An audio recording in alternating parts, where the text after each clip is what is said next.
You're listening to the Gamecasters.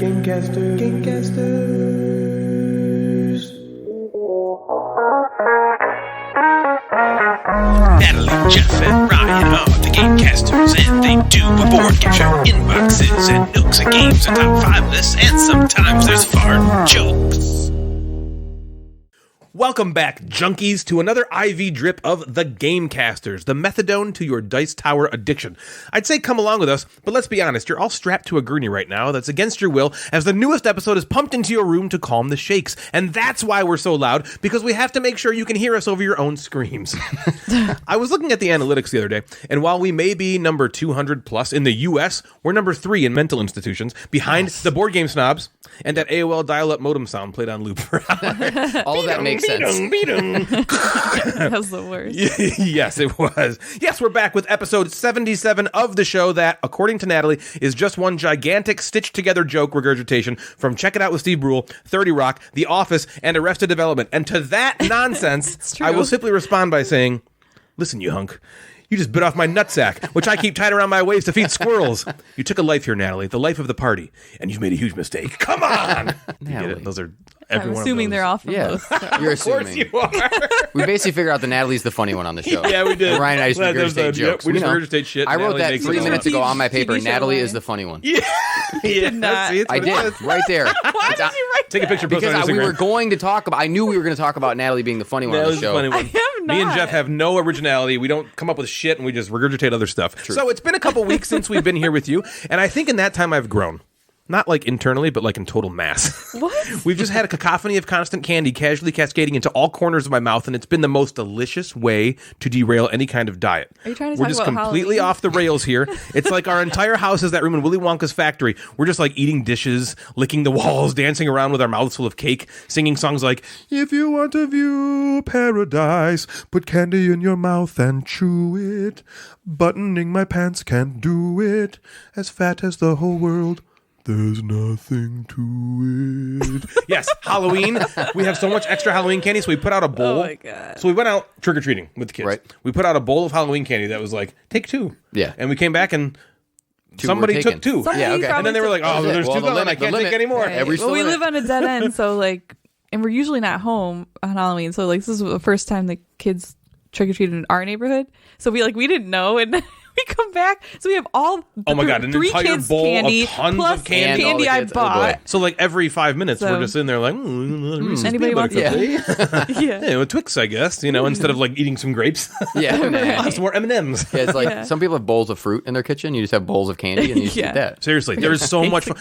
And then Lexi's birthday party, because her birthday is October 15th, but we were out of town in North Carolina for a wedding. And so we got back, we had her birthday party The day before All Halloween. Hallows Eve. Yeah. Or Halloween Eve. I think All Hallows Devil's Eve is Night. actually Halloween. Yeah, Devil's Night was AKA Lexi's Devil's birthday. Night. Yeah. And so we had cake and ice cream, and only like a third or maybe a quarter of the cake was eaten. Good. So now I have cake, ice cream, candy. yes. Wow. So We've been exactly. So fatties. big fat fatties. So you might have seen on our Instagram page over the last few days that we're running yet another giveaway. This time we're partnering up with the folks over at the Date Night Dice podcast, and the winner of this contest, US only, I'm so sorry, will be the one who answers all 6 of the riddles across both shows. 3 here in episode 77 of the Gamecasters, and 3 over in episode 34 of the Date Night Dice podcast. So be sure to listen to both shows. You have until the 15th, so 1 week, to figure out all the answers. If you do, send them in a message to the Gamecasters Instagram account and let me know. If you're correct, you will then be entered into the drawing, which will be announced on the Gamecasters Twitch on Tuesday the 16th. How will you know when you hear a riddle? Because it'll sound something like this. To start your mission, find jet propulsion fuel, but too much force could lead to accidental stool. To the winner of the contest will go the spoils, which are a copy of Arch Ravels and Tobago from us. Tobago has the expansion as well. It's like a volcanic expansion. Date Night Dice are giving up the Unlock Mythic Adventures games and the Sushi Go Date Night box, which is a That's really cool. awesome It is board game cool. bento box I thing. want Have you it. seen like the post on this and like how I this can't is win, working? right? I can't win. You could. I'm eliminated. Yeah, just make a dummy account, a puppet account called the Sad Board Gamer, I'm in. and no one will know. Okay. Yeah.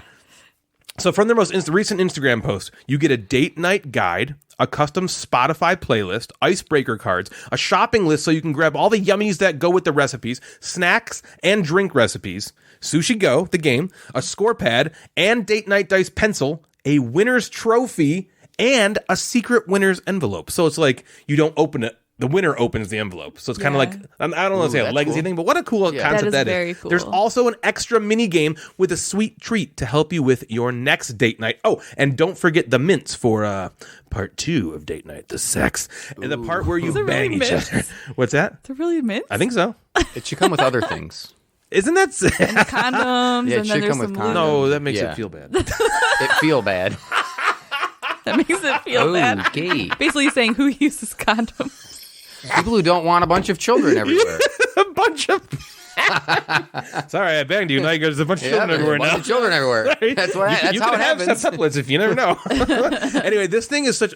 When she first told me about this a few months ago, I thought this was the coolest idea ever. She's selling these date night boxes to a local Like coffee shop or something. like coffee shop in her area, and hopefully it'll do well. But it's really, really cool. It's like a date night box, right? That contains a date night in a box. Yeah, like you take it home and you like Date have night like an box. evening of like, and you don't have to think about it. You have like food to eat, Yeah, stuff to do, Yeah. music to listen to, people to bang. So it's like a date night. Yeah, It's date exactly night like in a date night box. in a box. You take it out of the box. Just open the box and do. Can what you it read says. that again? Because that was like your. Yeah, absolutely. That was stuck right in the middle of. All right, so this Yeah, for is sure. the A bunch of first other riddle. stuff. I'm gonna be very clear. This is riddle number 1. To start your mission, find jet propulsion fuel, but too much force could lead to accidental stool. Riddle 1. So, there'll be a couple other ones peppered throughout the show. You got to listen to the whole damn show, you dummies. You can't just get them all right at the beginning. I know it's too late now, but when you were singing Willy Wonka, it would have been really funny to do the riddles in like an Oompa Loompa, like Oh, like throughout the show? buddy. I've got another puzzle for you. To start your mission, find jet propulsion fuel. yeah, But exactly. too much force could lead to accidental stool. That's good. Yeah, All right, you did it. It'll happen. Yeah, that's a good idea, Natalie. It will happen. It already the did. funny one gave us a funny idea. Yeah. Oh, yep. Natalie, funny keep one. them coming. She's the funny one. So, you want to win this thing, okay? Again, answer the 3 riddles throughout this episode and the 3 riddles throughout episode 34 of the Date Night Dice podcast and message me, the Gamecasters, all of them for a chance at eternal glory. Jeff. Those are some cool prizes. It's very cool. And Yes. the riddles are not that difficult at all. They might be. I mean, maybe. Probably not. Probably not. It's supposed to be fun and a little challenging. Not so challenging that I don't want to listen to, 6 hours of podcast episodes to get these cool games. When a lot of people just be like, all I have to do is like this post and I'm entered into this drawing. No, we do something more fun than that. And the games are better. And the games are better. Experience is better. And literally nowhere else in the world can you get this date night box. That's true. Unless you make it yourself after what you just Yeah. heard. But no, don't do that. We have someone who's made it for you. Mm-hmm. Patents pending, I'm guessing. Just download our episodes as many times as you can. Listen to them and answer the riddles. I like riddles. Easy peasy. Riddles are fun. Jeff Now does to very the well at game of the riddles. Jeff's way episode, better at riddles with Natalie. Now, What did you just say? the Game- best thing in the yeah, world is when Jeff gets a riddle immediately, and Natalie's just like, whatever. Yeah, whatever. Oh, It's okay. a candle. That's the I best. like You it's guys so say pitched, that I says, like, do an that all the answer. time, but I don't I've do listened- that I've that listened to the much. show. In that specific riddle one you The did. riddle Yeah, one you were riddle. That pissed was from really beginning to funny. end. It was really funny to Yeah. listen to that. Because, I would say the riddle, and Jeff would almost be like, shit, I know it, but I know, I should wait, I don't want Should I to- say He's it gonna right get now? mad. I don't want to just say, because you would always just, okay, That's great. move on. Ryan always says he gets scared of me. Constantly. She's terrifying. Normal. She's It's a normal terrifying. relationship. Yeah. I don't know how she does it. So, Jeff, what's up with you, man? We met each other yesterday at a church. Did you I guys know you know that? already. Is that where we were? We met What up was at we a doing? church. We were all allowed into this church because Joe Jitsu was running his Extra Life 24-hour gaming event. Hell yeah. Whoop. Otherwise, we would never have been allowed in that church. Yeah. Yeah. Remember Yeah, we when we weren't. played that one game where it was like the 3-minute game where I had to guess all the games, and you're like, we played this game in a church, and I was like, what? Yeah, When have I what? ever I been don't in a go to church? And then I would burst into flames. That didn't trigger her memory. I'll never know. Like she's only been in church that one time. I don't know how that wasn't the I always indicator. it doesn't feel like a church because it's just in a basement in a room. Yeah, So we true. were in a- You know, so I We're in a forgot. dusty old basement church playing some games. Yes. So Extra Life is this really amazing charity company, Yeah. charity Organization that raises money for children's hospitals around the country. And Joe was raising money for Beaumont Children's Hospital here in Michigan. Correct. And he raised $1,500 yesterday through playing board games, and it was a pretty awesome event. So Joe stayed up from 12 o'clock, midnight, Friday, Saturday. I don't really know how to categorize a midnight. Yeah. Is it the day before? It is technically the next day. So he technically stayed awake Basically from November 6th from midnight to midnight. Yeah, so all Yeah. of Saturday. Yeah. Yeah. Every minute of Saturday, Joe is awake. Every minute that encompassed games. Saturday. Yeah. And this happens all around the country. This wasn't just a Joe specific event. I think Charity Board Gamer did something with Extra Life too. He does it. Yeah, Yeah. and- He's and involved I with think Extra Life. This as well. was. I'm not sure if they still split it up. I think this was like board game day. They have a video game Extra Life as well. Maybe those are separate days, but Because we- your sister-in-law Terry do yes, yeah. And Or we her met. brother, I mean, yeah, her not brother. her Terry. And Like, he Terry does it. the that. No, video game Terry's Extra Life? brother What? does the video game Extra Life. Yeah, Time so to it play was really Candy cool. Crush for So 24 hours. He started out with a few people there right at midnight, playing some games with them, and then was in that dusty old church basement for 24 hours. And we were there I was there for about 6 hours or so playing some games, and Very Ryan cool. and Natalie came up for a few hours. Yep, and we were there, and I was on the Twitch channel for basically the entire early Yeah. part of the morning. I started at like 1 a.m. and I just left it on and commented here and Yeah. there as I couldn't sleep, and it was great. Yeah, it was a great event. So good on you, Joe. He's for doing raising it. that money and Is this the third year he's done this? yeah, maybe third or fourth, something like that. Yeah, Yeah. But Okay. fairly new. It was cool. He had a silent auction he was running, so you yeah. could go in there and you could like bid on games, and he had a bunch of different giveaways with Yeah, actual some tickets. It raffles. was super official. Yeah, there were tickets, and the one that we wanted because when we went to Gen Con, Joe bought a booster box, a mystery box. Yep. So in this box it says $100 worth of garbage. Who knows? So I told was us what pumped was about in it. it. I was pumped about it, and some stupid little kid won it.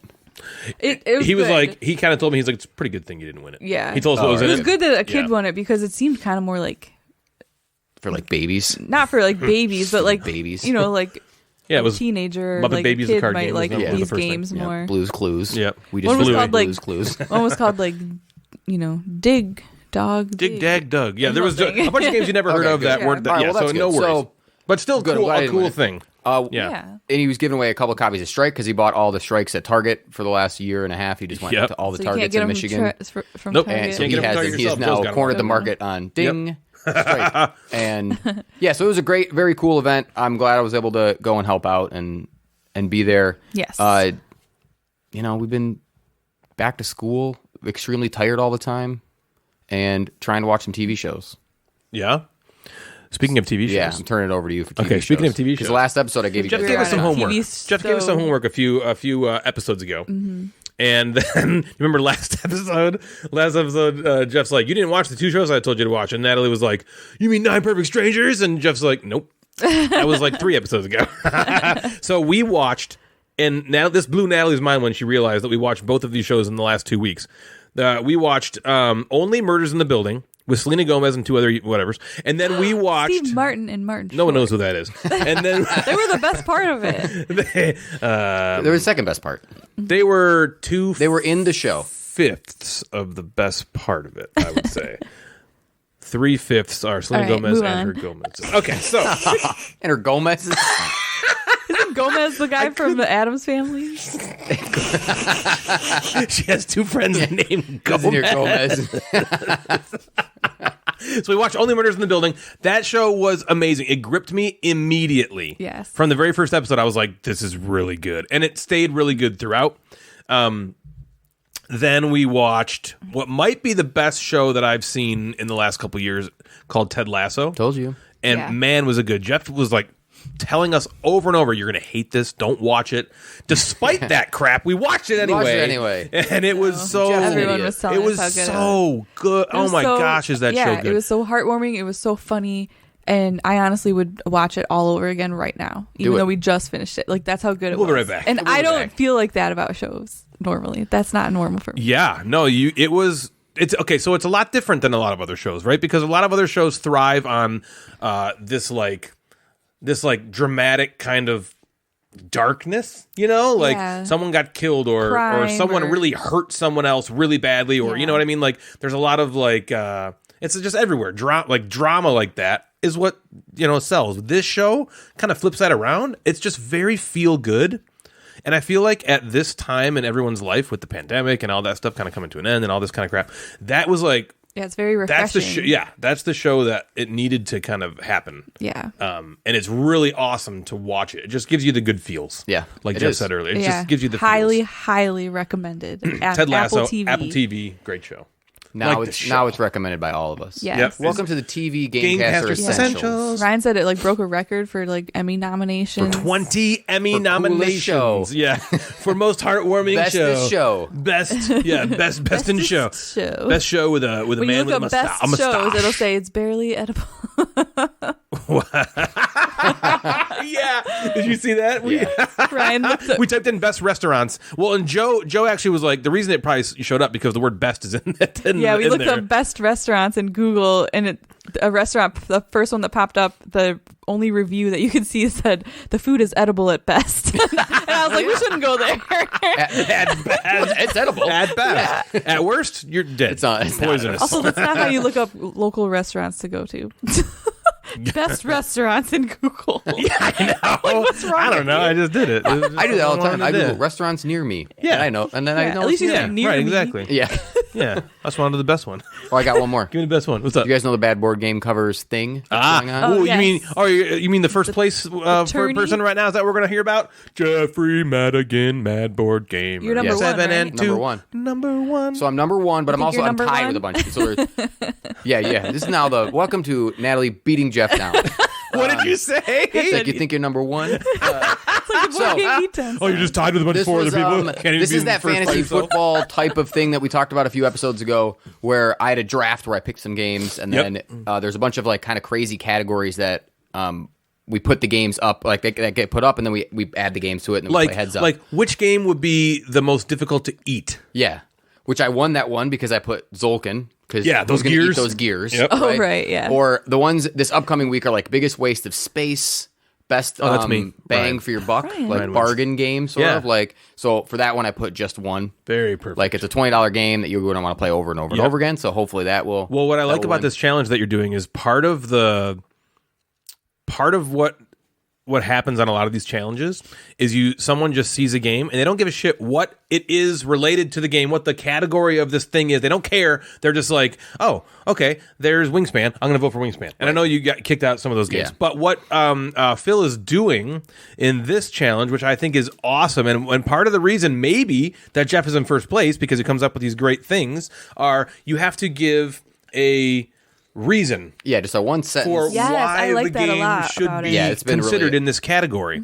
And so a lot of Jeff's, which are good, I'm not going to give too many people a lot of ideas, but they're succinct, they're kind of catchy, and it's like you think oh yeah, exactly. Yeah. Yeah. And so that's the coolest thing to me is seeing that when I saw Zolkin, it was up against do you remember what it was up against? It was like a minis game, maybe like a Blood Rage or a and so Hemet or right off the something. bat, you might be like, "Well, I don't want to eat those minis," but then you see Jeff's like, "Well, you got to eat those gears. Just Right. keep that in mind. Those gears got to go That's down smart. somehow." Because and then you're like, sometimes "Oh, that really helped me. I would be like, I don't know, and then I'd read the little Yeah, I think people are taking it lines, more and I'm seriously. like, oh yeah, Yeah, because I'm actively trying my hardest to not vote for Jeff, but he wins me over every damn time. So I just basically went anti-Swoozle. I went against Swoozle a few weeks ago, Does knowing that I hurt was your going soul? to lose. Because that is Yes. the kindest gentleman Yeah. I think I that know. exists in the world. We knew I always we were playing forget each other. which one he Yeah. is because it doesn't say Swoozle. Yeah, no, he is. I forget what it is. I don't know. he's one of them. He has a Yeah. picture of a guy holding a bunch of Uno cards. Is his? Okay. That's Okay. his. I'm gonna That's his look him up. picture, but I forget what his name is. And but we were messing each other, and he basically the category was game to end a relationship or something. Okay. And I knew that, or end of friendship, I think. Oh, I yeah. knew that he was going to put up Munchkin. And I knew that was going to win. So I was like back and forth, kind of joking with him and laughing. And I was like, I'm just going to go anti-Munchkin. And I think my quote on there was fuck Munchkin, don't let Munchkin win anything. Yes, I remember Yeah. that. I remember that. It was way closer than it should have been. 'Cause Yeah. I put up I didn't even put a tagline for my board game. I was just I just need to go anti-Munchkin. Yeah. I think Swoozle's That was tied with me smart. for first. What? Oh, is he Schmorgas Yes, board games? he's Schmorgas board games. Ah, okay. Yeah, because Munchkin's in there. Yeah, and Yeah. I knew I was going to lose, but it was slightly closer. He than is it not probably tied with you should for have first. been. You are in first.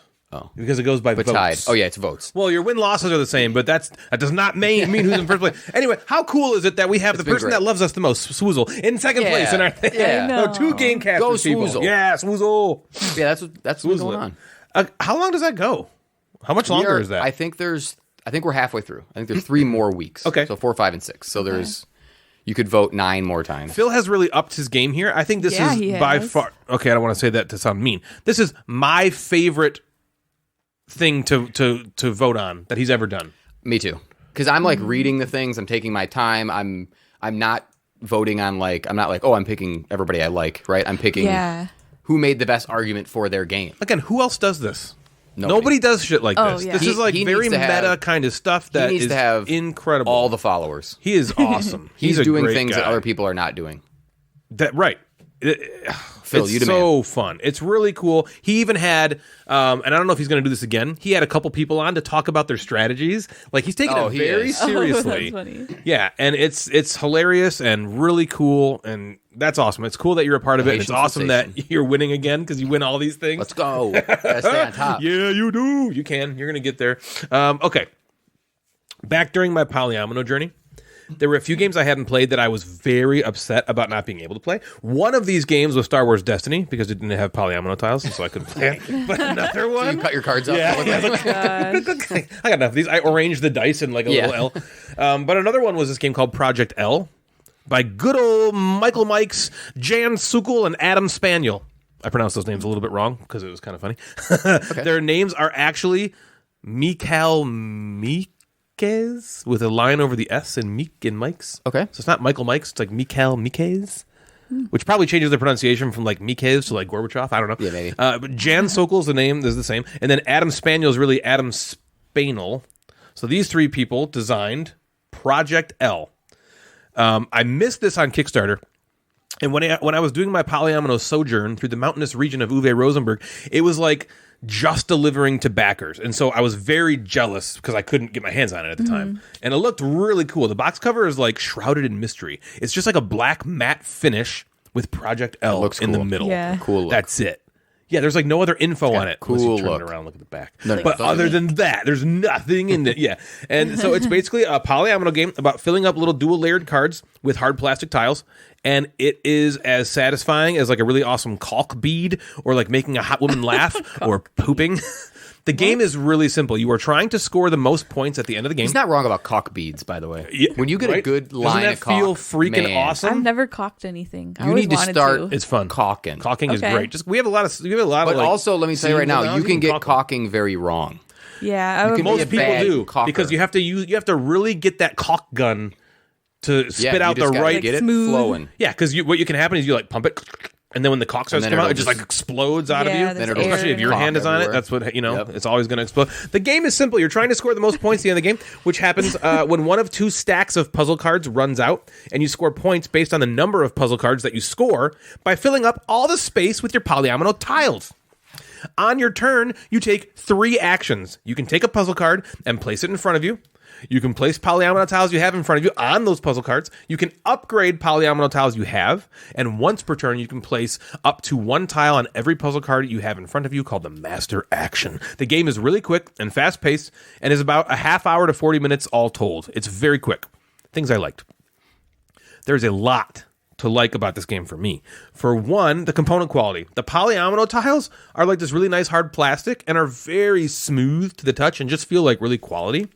The puzzle cards that you place the tiles into are a really nice thick card stock and are like dual layered, and they're also like embossed, right? They have that little like shine on like the dots Yeah, where like the background is matte. I but love that. Yeah, It it's looks really awesome. it's really cool. because like the background's black matte, but the dots are black shiny. Yeah, black shiny. That's a So you can, technical like, term, see I the- think. Yeah, and who's yeah, Matt? the black shiny. Yeah, M-A-T-T. I know he Matt. designed Fleet. Yeah, okay. It's Matt Riddle. No, I don't know. It just looks really slick and kind of adds to the mystique of the game. It has the kind of mysterious feel like I talked about, which just really is cool. Like it's like I want to hang out with this game, but I feel like it's way more popular than me. So I'm just kind of like hanging back, watching it, talk to You're like, girls, "Please like me." and just laughing at all its jokes, hoping to be noticed. You know, if you remember, as I was going through my polyomino journey, I gave Cottage Garden by Uwe Rosenberg incredibly high marks. I think it might have been number 1 or 2 on my list when it was all told. which is nuts. The reason, though, I loved it so much was that it gave me nonstop polyomino action. Like, you're constantly being satisfied by taking little squares and filling them up with tiles over and over again. Well, let me tell you that Project L takes that portion of Cottage Garden and makes it the entire game. That's all you're doing in this game. That's it. You're just taking little puzzle cards and filling in the spaces and then finishing them, and then taking more puzzle cards and filling in the spaces and more puzzle cards and filling in the spaces, and it's just the most satisfying experience and everything I love about polyomino games. Cottage Garden has more to it, and everything's bigger and a bit more challenging, where Project L is like eating whatever your favorite candy is. It's over too quick. You just want more of it. But there's nothing really to it. But damn, is it delicious. Also, the pieces look like candy. They do. They're like these little cute little candy pieces. And those are delicious. And they're not so great coming on the way out, actually. Or maybe they are. Anyway, I'm such a junkie for making polyomino tiles fit into a space. And when you get to actually fill up the entire space, it's awesome. Another thing I love about games is when you get to do a turn that feels so incredibly satisfying. And this game gives you plenty of opportunities for that. So one thing I didn't really explain in much detail was the puzzle cards. As soon as you fill up the space of a puzzle card completely, it scores. You remove all the pieces that you used, and you get them back. That's right, you don't have to spend them. You keep them to use in the future. You also get a reward piece that's on every puzzle card to add to your growing collection of pieces. And then there's this master action where you can place up to one tile on each of the incomplete puzzle cards you have in front of you. So you can get into situations where, say, you have 4 puzzle cards in front of you. You take your first action to complete one of your cards by placing the last piece into it. That card then immediately scores, gives you all your pieces back and the reward piece, which you then use to take your master action, placing it, and then all of those other puzzle cards complete by placing the one piece, and it completes all of them, and it gives you more pieces, and bam, you just scored all 4 cards in one crazy 3-action turn. And that kind of stuff happens, and it's awesome when it does. I also played the game solo, and it's pretty decent and really challenging. Basically, you play against the game, and each time it's the game's turn, it tries to take a puzzle card away from the puzzle grouping. And it's always taking the puzzle that's the highest point value, immediately scoring it. And it's really tough and really fun. There's also a ton of different ways to play. The game's rulebook comes with a QR code to scan that tells you other ways to actually play the game. I have the retail version, so I don't have all the expansion content, but I'm sure as hell going to seek it out, which will lead me into things I didn't like. I can see this game becoming samey after too long if you don't either expand or use the variants. The other thing I could see people complain about with this one is that it's just too simplistic. There isn't really a ton to chew on here. It's very light. This is definitely in the filler category. It's really light, and if you're not a polyomino fan, you will likely just not want anything to do with it. I don't know if those people exist. If there's people who actively don't like polyominoes, I don't know. But Probably. You would definitely need to understand that this game is extremely light and literally just about filling in space with tiles. There's nothing else going on.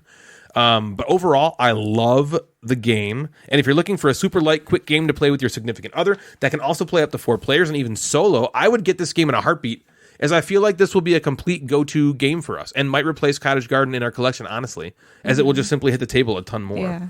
So what did you guys think? Natalie, we go clockwise.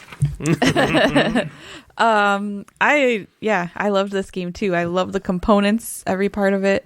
I love the quickness of the game, and I love the weight of the game. I've played it 3 times in the last few days. Yep. I played it as a 2-player game, a 3-player game, and a 4-player game, and I thought it was just as fun all 3 times. Did the plays seem different to you? Or did it feel the same to you, like every time you played it? Yeah, it felt pretty similar. Is that a good or bad thing? I think it's a good thing. Fair. Because if it was like the same game, it didn't change it up. So I think that's a good thing because, it's not like, oh, well, I only want to play it as a 2-player game. Yeah. You know what I mean? Yeah. Like, I'll play it whenever with whoever Sure. kind of thing. Good way to make that argument. Sure. What? Because sometimes you want the game to feel Yeah, different. you want it that to was change. the right argument for Yep. saying that it's the same. And on the Natalie spot. is the smart and the funny one. I texted Jeff while you were saying this, and I was like, let's get her, dude. Let's my lob a question at her. thinks she's the funny one. Let's get her. And you just nailed it. So now You just she's nailed smart us and to the the funny wall. We are nailed. Damn. We just got nailed. You nailed us, dude. Man, she's a hot one too. Damn it.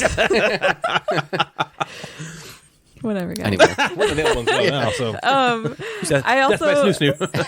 it's not typical that, I play a game like 3 times before we talk about it. And so like That's also true. another That's definitely observation I had was that in all the games that we played, the scores were always pretty close to each other. Yeah. which I also kind of liked because there was no like, no Really one really bad felt feelings? like butthurt, you know, like, oh man, I just sucked or whatever. Nailed. In the game that the 4-player game that we played with like Jeff and Bill and Dave, two of us got, I think There two were of only us two scored scores. 17 Two and scores. 2 of us scored 16. Yep. And then the tiebreaker is whoever completed tiebreaker, more yeah. tiles. So We don't have to say who won that part. yeah. Spoilers. But anyways, yes, I mean, like it is very simple. It is very quick. It's fun placing polyominoes. The art and the components are awesome. Yeah. But one of the things that I like the most, or a couple of things that I like the most about the game, was like, you know, it wasn't so simple that it was boring, because you have to try to figure out when to switch from the white tiles to the black tiles. The white ones were like the lower point scoring, or maybe even no points, and the black tiles were required more pieces to complete, but they were a lot more points.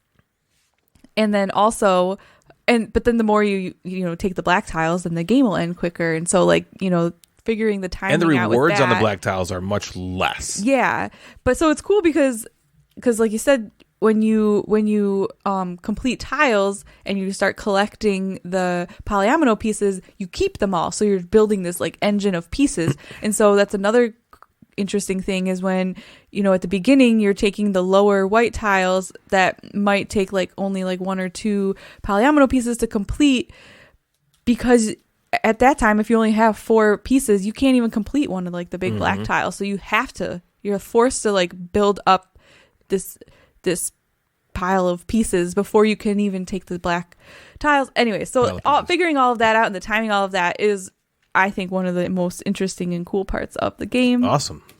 That's very insightful. Yeah, from that's you. pretty much all Gosh, I she's got. an I really too. enjoyed it, and I enjoyed how fast it Why is. are we even and- on the yeah. show? I know. I liked it a lot. I have nothing bad to say about it. That's great. Yeah. Very cool. What about you, Jeff? What do you I have think? some bad things. No, Oh I'm just my kidding. All right. God. Let me start by saying I'm not good at these type of games. Ryan is good at these games, and Yeah. thankfully yesterday he sat out of our game to give us a chance. No. Because I think he would have just steamrolled us. No. Yeah, that's what he said. Totally not. There was only 2 scores. Jeff and then got one of him them. and an All the games I played Australian, with him, he won. and then him and an Australian murders us in Land Sea. So, Kim, now, even though I'm really not funny. good at these type of games with the polyamorous shapes, I enjoy them. It's something that I always seems to grab my attention. I'm like, this is cool. I like to see new things being done with those shapes. This one does nothing new with those Yeah, shapes, for but sure. I think that there is beauty in its just simplicity. Yeah. Yeah. And I think they embrace that with having zero fucking theme, which I Yeah. loved in this game. I know, I did I don't too. need the theme. It's Yeah. just pretty. Especially in that game. There are games where I want the theme. Like Yeah, totally. Grand Austria Hotel, I'm looking at it now. Yeah. I kind of like the theme. Oh, Absolutely. you're running a hotel here, these guests. Okay. Yeah. Yes, it could be anything. You could tack on a theme to every game, but I don't want a theme in this Yeah, you game. don't have to. Where like Right. Cottage Garden is cute and gardening, but you're just filling up space with it. Like Yep. you don't feel like you're gardening. In this, I'm like, Right. I'm filling up spaces with pieces. Yeah. Yep. That's the theme. Literally I totally all about agree with mechanics. that. I So, like yeah. that there was no theme. It just is what it is. Yep. And I think there's just it embraces that with the art, Yeah, with the totally. simplicity of like the matte black and the white and the pieces being just a solid color. And when they go Yeah. together, it looks good. Simple, boom, done. Right. Here's your game. That's a great Fill point. it up. Contrast, like the That's a great bright point. colors and the black. God, Yeah, am I the just worst one? fill it up. So I think, and Natalie mentioned this too, I think my favorite part of this game was the engine building aspect of every time you complete a puzzle, you get another piece to complete other puzzles.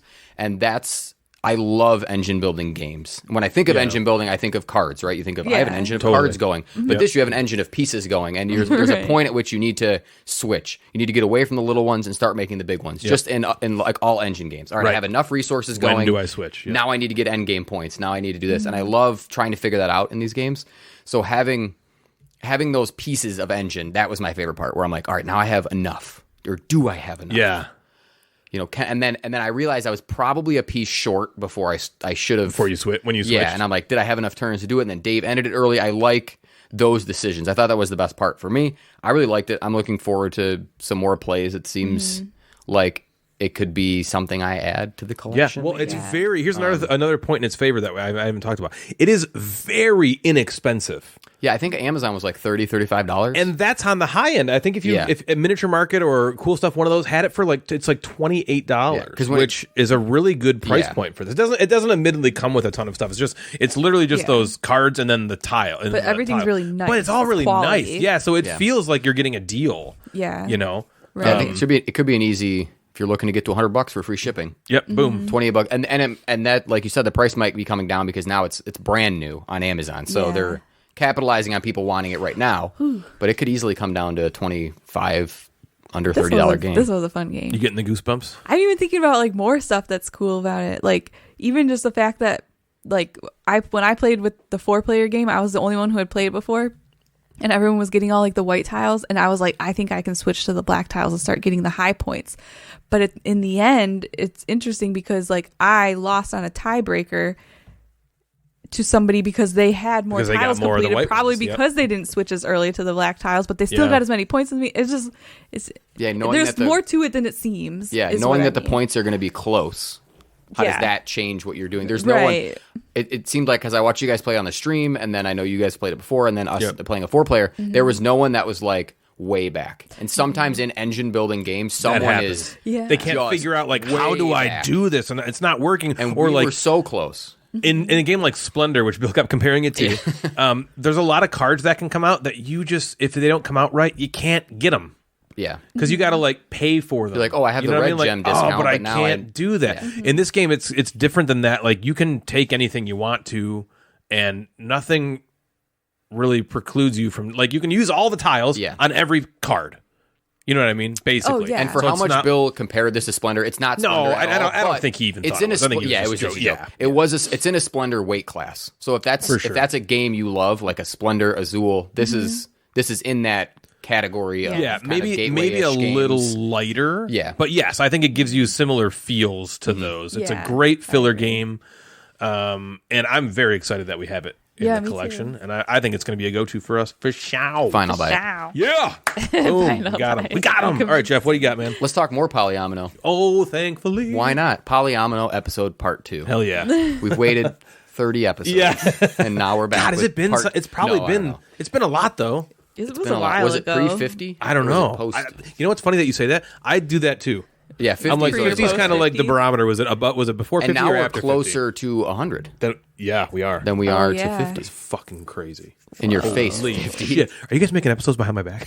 Yeah. How are we so? How do we have so many? We just keep releasing. I don't remember I did this. Episodes, there's more. That's true. Yeah, Gabi. So it was 2 episodes ago, I think. Gabi reached out to me and he's like, is y'all's episode, is this really episode 77 or it says episode 80 on y'all's profile? You know, and I was like, oh, because we have these other they just call half just episodes. Count them as, like, well, they did that too when they were like, I think they were like on episode 100, right? And then they called like episode 99, 99.1, 99.2 because they didn't want to get to 100 or something like that. I just listened to one of their most recent ones where they basically just rag on podcasts. They do. Thankfully, we didn't come up, but I'm sure they were thinking about Is that worse? Of hating us. That might be worse because the opposite of love is indifference. And so if they don't even care about us enough to talk about how much they hate us, that's terrible. Well, one of them likes us, I think. One of them likes us, one of them hates us. Charday? She likes us? Charday likes us? She doesn't listen to us. Did they talk about the disagreeable nerd? Was that what they hated? No. Oh, that'd be funny.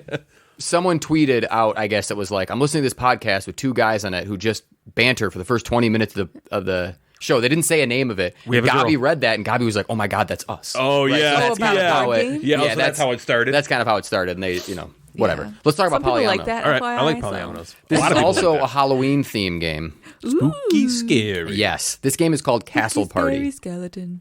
Man, I wanted to play this. Which we mentioned last episode in the Halloween episode. Yep. Yes. About like games to play. Now it's Halloween. coming up again in Polyomino Part 2. See it again next episode when we talk about small box games. Yeah. So this is by DeVere Games, who I just keep just seeing and want all of their games. They're ramping up, man. Oh, yeah. Except and for they're that weird worm game. Silk. Cool theme. Cool Weird theme. game. Weird game. Weird theme. This is designed by people I can butcher their names as well. Okay. Would you like me to? Yeah, please. Joseph Allue. Allue. Allue. Is that like a bathroom? Yeah, Allue. Okay. And then Eugenie Castano. Eugenie. Yeah. Eugeni. I dream of Eugenie. I Dream of Eugenie There's Castano. like a prince Castano. or Princess Eugenie in England. I think Really? these, Royal family. Princess Eugenie? I think both of these guys also have very little to their names. This being maybe one of... Are you trying not to call him a nobody? No, they're not a nobody. They're not a nobody. No, here's why. They have... Look them up. They have games, but I don't know if any of them would jump out at you as going, oh, I know that game, Yeah. right? So their but games Castle Party their might... older games are terrible. Is Yeah, what it is. Castle Party might be eventually their highest ranked, breakout. probably, if it gets out. Joseph Alou. If it gets out there. He's designed... Oh, Go Cuckoo. That's a really popular game. So he has some games. The Color Monster. So Oh, again, another Devere. but other people might like that. It's not going to jump out like, oh, they made. Yeah. It's Stefan Feld, It's not like right? some big Yeah. game. And they're both Did you kind say of like Devin a, Feld? No, Stefan Feld. Yeah. Devin Feld, of course, duh. Like good old Devin Feld. So Eugenie.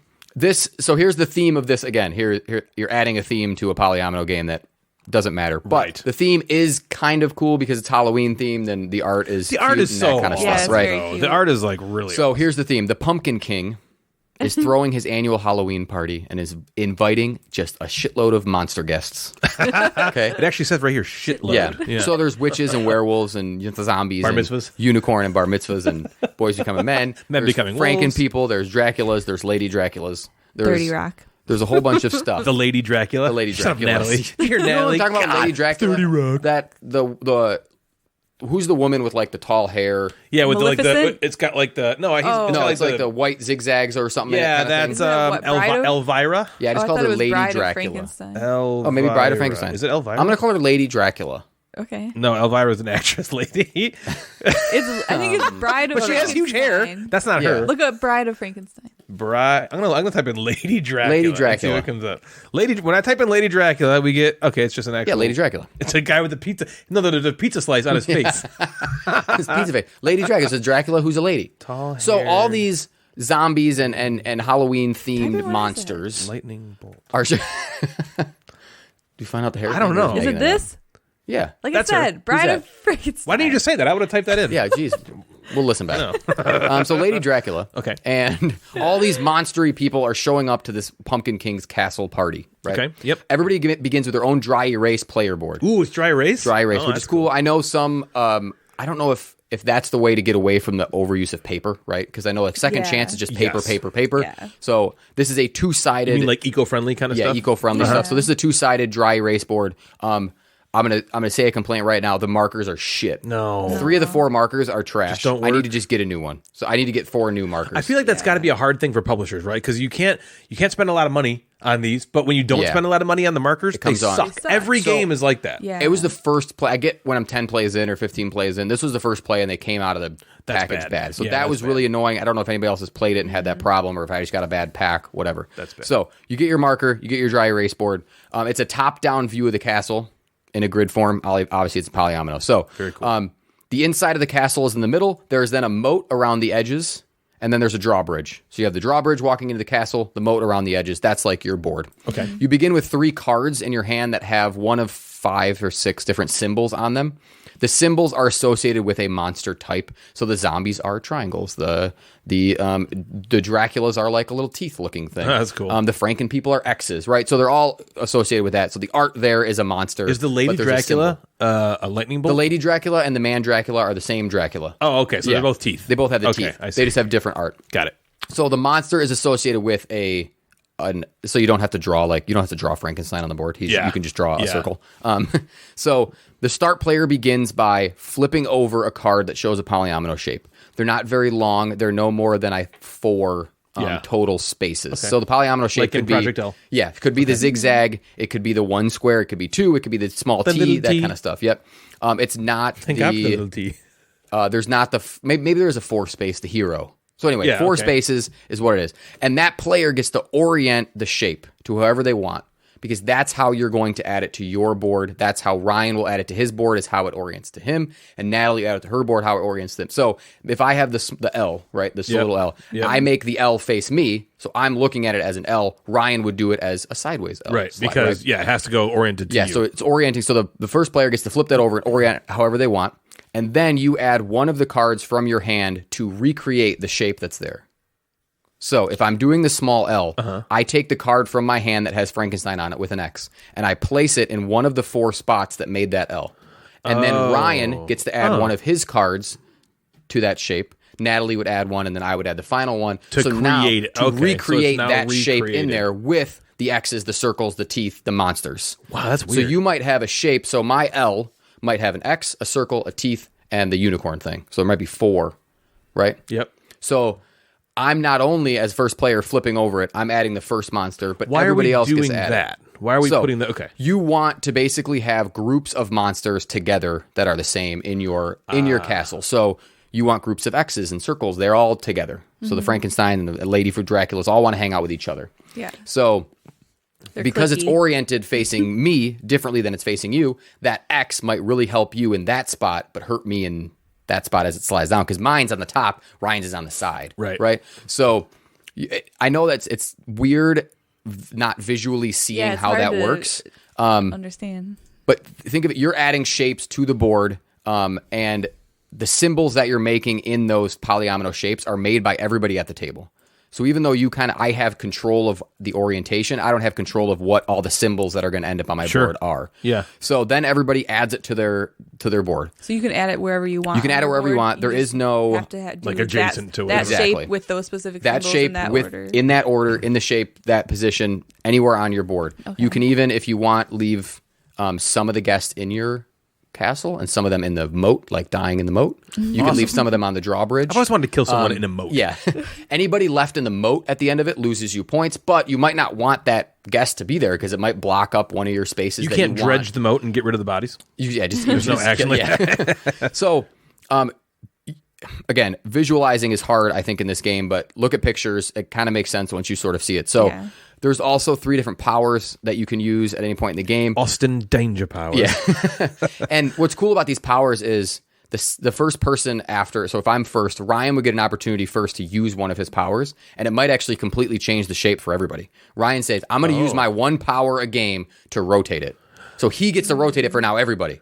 Oh, man. Or he gets to swap 2 of the cards. So I now can he do that on swaps your 2. turn? Yeah. Oh. So if you pass, then Natalie would get an opportunity to use her power. But you only get to do it once per game, right? Yeah. So there's some cool... Would that piss you off if you're like, okay, Yeah, I maybe you need have it it oriented set. this way, and I'm like, no, it's like, flip no, it around. it's not. Ooh. So that It would. there's a lot of Change interaction places. in this game because everybody's making the shapes and the pieces. Everybody can use their powers. It creates a lot of sort of tension and Yeah. also AP, which could be a bad thing anyway. But Yeah. like I said earlier, you're trying to group monsters together. You're trying to group the squares and the triangles and the X's. You're trying to group those monsters together. There are 3 scoring rounds that get shuffled into the polyomino deck, and they come up. And you can choose what category you want to score when they come out. After 3 scoring rounds, you basically do the big scoring round, where you look at where the groups of monsters are and how many you have in the group. It's not bad. Cool. Cool. And I think it's crunchy. It's a crunchy flippin' right, Seems like it. because there's a lot of AP in thinking about what makes sense on my board, what doesn't make sense on someone else's board. Yeah. A lot of Do visualizing. I rotate seems it? like. You have to be in that brain mindset of I can visualize everything. Mm-hmm. Yeah. And again, I'm not that person. Right. That sounds like a Dave Madigan-ass game. And Dave said one thing where he was like, this is almost borderline too difficult for it being just a simple flip and right. Because I think as we sat down and go, all right, it's a flip and right, cool. It's like second chance. We'll just Yeah. play that's it. what I But I assumed. thought And then we Yeah. sat there and go, holy shit, there's some things to think about. So you can play it in one of 2 ways. You can overthink the crap out of the game, I think, where you just go, all right, how can I maximize my most points? And all right, if I add this Lady Frankenstein there, Bride of Dracula, Bride of who? What are we doing? Chucky. Frankenstein. Bride of Chucky, right there. Does that help Joe the most? Or what's the orientation that helps Joe the me? most his And name? then- yeah. So it's just, there's a lot that you can crunch out in the game, but Yeah. you can also, I think, just play the game and just play it. You Okay. can just put it down and people can add Just things kinda and then see you what just happens. go See what as happens. fast as you can, right? But that's not how our game group plays. Our game I don't group think I'd want to play it that way either. You wouldn't? I'd I want, think you'd I'd want want to to figure it out. be the best. Yeah. And that's also in your polyomino Yeah. the zone. wheelhouse. You like yeah, this. for sure. So I would put it in a category with cartographers in that flip and right heaviness. Not Right. It's much closer to that than it is to a second chance. I know. So, the 3 powers are cool. The timing of that can be really crucial. If you use it too early, you're kind of blowing it. The board fills Yeah. up quick. So at the end of the game, you might want those powers. How long you does might it- want how to long be able does to it switch. take? About 30 minutes. Wow. Okay, so 30 it's quick. Yeah, for a 30 to really 45 minutes. chunky, Yeah. like Well, that's It probably good then, took- too, because yeah. it sounds. I could see. I agree. Some times where it could be like things happen that annoy you, so it's good that it's quick. Yes. So it's not like a time investment. Yeah. I think it took us, the four of us, I think it took us an hour because with rules explanation and overthinking. Oh yeah. Well, so that's what I'm wondering. Probably took us an hour. Overthinking. Well, what will that do to the time? I also think with less people, it won't take as long because Yeah, there's makes one less sense. person thinking. Yeah, There's for one, sure. you know, so I think that helps. There's also a backside of the board, which I think is cool. So if you want to increase the complexity, you can flip it over to the backside of the castle. The backside of the castle has different things where you want to surround certain stuff. Okay. Basically Yeah. add another level to instead of just grouping, now you want to group and surround. Okay, so it's got like obstacles. Yeah, so there's stuff like that. There's the decisions of like drowning guests. You just want to leave guests on the porch. Like if you leave guests on the drawbridge, they don't count as any points, but they don't lose you points. So how you want to orient those? We got our last scoring card was I think the last card that was there. So our boards were like full. We were just dumping guests in the river. They were dead. So I think the negative to this game could be a positive for some people. It's other people are in control of your turn and in Yeah, control of I your could- pieces all the time. I could see that being So tough. frustrating. yeah, the Frustrating. interaction, the involvement among players is really high, which I think people can really love. Can love like, all right, we're all going to make this shape together. So how can I make it best for me and not best for you? Yeah. Instead of just, oh, it's my turn, let me make it, now everybody draw it. Right. The interaction is huge. And then it's like, now Natalie can use her power and completely change my turn. So you almost can't think of it as your turn. You just think of it as you get to put a card down first. Okay, so it's like Twa. So yeah, don't think of it as like you just get to touch the card. You get to flip the card Yeah. over. Yeah. Right. Yeah. And it's so if you like that type of game, if you like that type of interaction, it was fun for us because we got to laugh and joke and Do you interact think that it way. can feel mean? But it can feel like, man, I just like I got completely screwed. Yeah. It Yeah. can feel like that. That's but again, not cool. Hopefully it's over quick. It's Sure. flipping right. Right. It's- 30 minutes sounds like there's a cute an pumpkin okay on the, time. yeah, there's a Erase cute your pumpkin board on and try it. It's again. cute, whatever. Yeah. So it could go either way. You could also just not be mean to each other, right? You could just be like, yeah, let's just put 3 X's in the line and make it a good one for everybody. Yeah. So I think it doesn't force you to be mean, but it definitely has involvement. So whatever game group you play with, be aware that it might end up going like you might feel screwed. This is not what I thought this was going to I be. know. I know it's crunchier than I really thought. I was reading the rules. I was like, okay. And then when I started to play, I'm like, damn, this is tough. Yeah. This is tough. I ended up getting like, I think 3 of them that were just one. Like I just got to play the one card. Yeah. So it was just the square.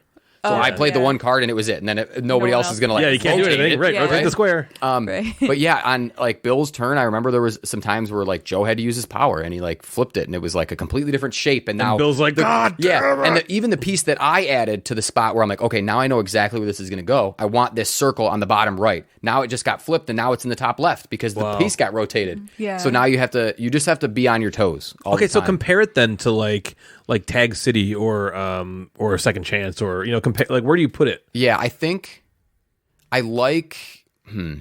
I did like Tag City a lot more than I thought I would. Tag City was good. Yeah. That Tag was City fun. is also it's not as interactive because you just kind of split. You're gonna get probably decent pieces, but I think I don't know. I like them maybe the same. Okay. I think I would reach for them equally. Wow. But a game like Second Chance is probably going to come out a lot more because it's Yeah, easier to teach. It's quicker sure. to play. This would be something where you're like, I have 40 minutes of game night left.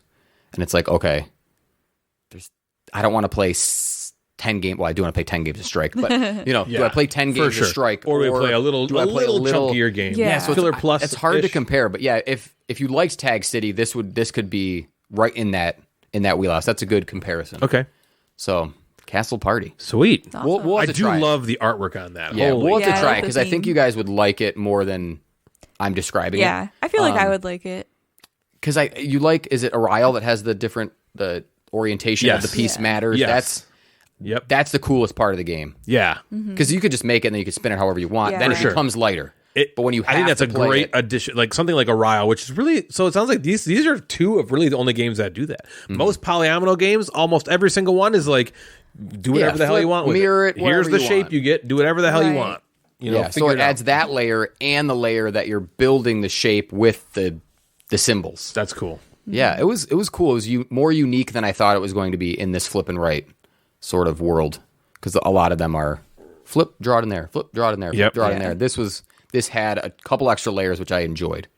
Great. Castle Party. That's Castle Party from Devere. For many, many years, I had wanted to pick up the game Quantum. I had it in my cart on like every gaming website I frequented, but never actually pulled the trigger. Why? Because I'm a fool. It is now out of print forever, never to return. Oh. Yeah, it sucks. So, of course, every copy that you can get on the aftermarket is like $100 or more. Yeah, it's ridiculous, which is just too much money. So one day, I was cruising Instagram and I saw our buddy Daniel from the Game Table had posted about it. I sent him a message lamenting the fact that I have always wanted a copy of the game and I'll just now never be able to play it, and woe is me. And he was like, well, why don't we play it sometime on Board Game Arena? Whoa. I'd love to teach you and show you how it plays. And so we set it up, roped Bonzonator in, and multi-streamed it on Twitch. And you guys, this may have been my most lopsided victory of any game I've ever played. Yeah. I know. Every single thing I wanted to do in this game, I just kind of did it effortlessly, and the game was over in like 40 minutes, and I just completely annihilated Bonds and Daniel with all their followers got crushed by little old Ryan from the Gamecasters. Yes! In Quantum, you are playing against your opponents to get all of your quantum cubes out onto the board. As soon as one player does that, the game ends in that player's victory. The game is sort of a super light and quick 4X game. You're flying your ships, which are dice, around the board to put out your quantum cubes and eliminate your opponent's forces. It has expand as you want to stretch out onto the board as much as you can. It has exterminate as you want to kill your opponents. It sort of has exploit as you need to visit planets with the exact number on your ship's dice to place these quantum cubes, but it doesn't really have explore, I guess. The board is variable, which is awesome, but it's static. You're not exploring the tiles. They're already known. So each player has a series of dice that they are going to use throughout the game, and the dice are your ships. They work in a really cool way. So you roll them at the beginning of the game, and then the numbers on them are what strength the ship is. So the number 1 ship, that is your strongest ship. They can essentially decimate any other ship, because when you attack and fight, the die roll, the win goes to the player who rolls the lowest. And you always add to your strength or to your roll the number of pips showing on your die. So if you only have a 1, you're not going to, right? So it's the best. But they're incredibly slow, because the pips are also the movement value of your ship's dice. So only moving one space at a time. Where in contrast, your number 6 ships are super fast, zipping around the board really quickly, but they're super weak in battle. So you roll your dice at the beginning of the game to give you those ships, like I said, and they can change throughout the game as they're killed off, brought back, stuff like that. To get quantum cubes out, which is the way you win, you have to be surrounding a planet with your ships, and the number of pips that are showing on your dice must equal the number printed on that planet. If you do that, you spend 2 of your 3 actions to place a quantum cube onto the board. You also get quantum cubes for killing. So you're encouraged to fight. When you kill a ship, you uptick this die on your personal player board, and when it gets to 6, you also get to put out a quantum cube on any planet, regardless of where your ships are. As soon as you construct a cube, you get to take one of these super powerful game-breaking cards that help you, and oh my god, that part of the game is so fun. You basically just get more and more powerful the more and more cubes you put out onto the board until you eventually win. Time out, you said this. Yeah. The quantum cubes are your points. That will turn into... You start the game with like 5 quantum cubes on your player board. As soon as you get them all out onto the board, you win. So, okay, all right. So like if I surround a planet that has an 8 on it with a 5, a 2, and a 1, I spend 2 actions. And so it's like, okay, 8 on the dice matches 8 on that planet. I can now put one of my quantum cubes on that planet. So as you get them, you're getting rid of them almost. Yes, you have them, and then you're getting rid of them. Exactly. Yep. Things I liked. This game was a lot of fun. It was really light and really quick enough that getting blown up and fighting was not a huge deal, because typically that's something I don't love in games where you have to battle, and I was not looking forward to that in this play after Daniel explained the rules. But having one of your dice killed was not really that big of a deal. It didn't feel super devastating, as you could simply just bring them back out on your turn, and then you get to reroll them when they die. So if a ship you didn't really want, if you had a 2 that you don't really want because it can't move very far, if that ship gets killed, it could instantly come back as something better, like a 4 or a 5 that you want, so you can move around faster. Or it might be the number you need to, get that quantum cube out. I loved the puzzle of trying to maneuver your ships around the planets. The one thing I didn't mention was that every ship has its own unique ability. So, for instance, when you're fighting, normally you must be in the same space as another die or ship. But the number 1 die Its ability is it can attack from an adjacent space. The number 2 die can pick up another die and carry it for free. Each die has a different ability, and using those abilities along with the cards is a lot of fun to figure out. Cool. It's really cool.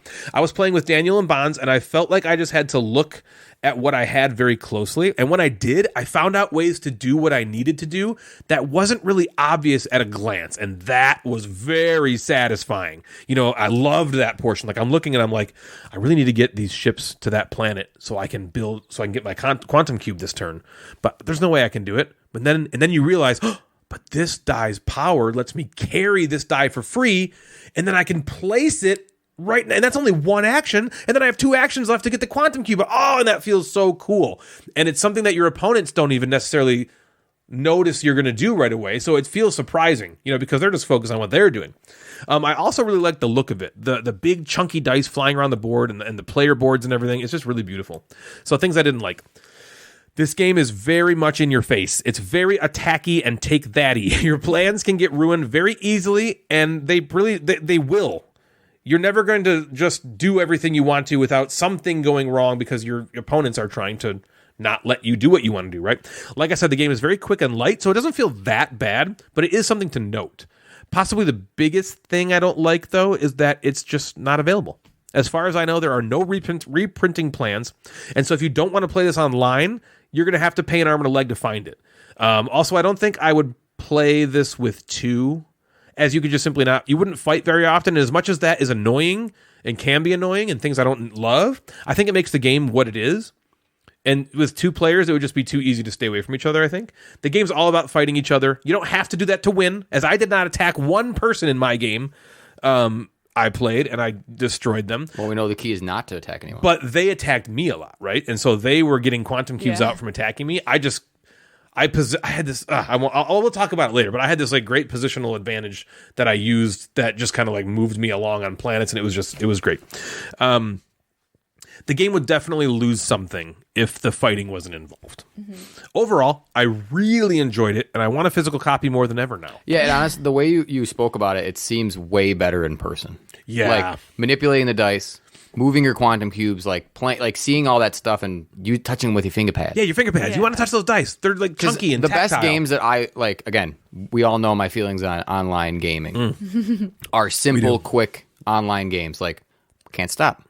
I'll play no thanks. Like that kind of stuff online, I feel like is what I would want to do online. Yep. Yeah. But games that I feel like were a lot of manipulation, which is clearly what you're doing, just seems so like cumbersome to me, annoying. Where and then also I'm missing out on something. Yes. I'm missing it.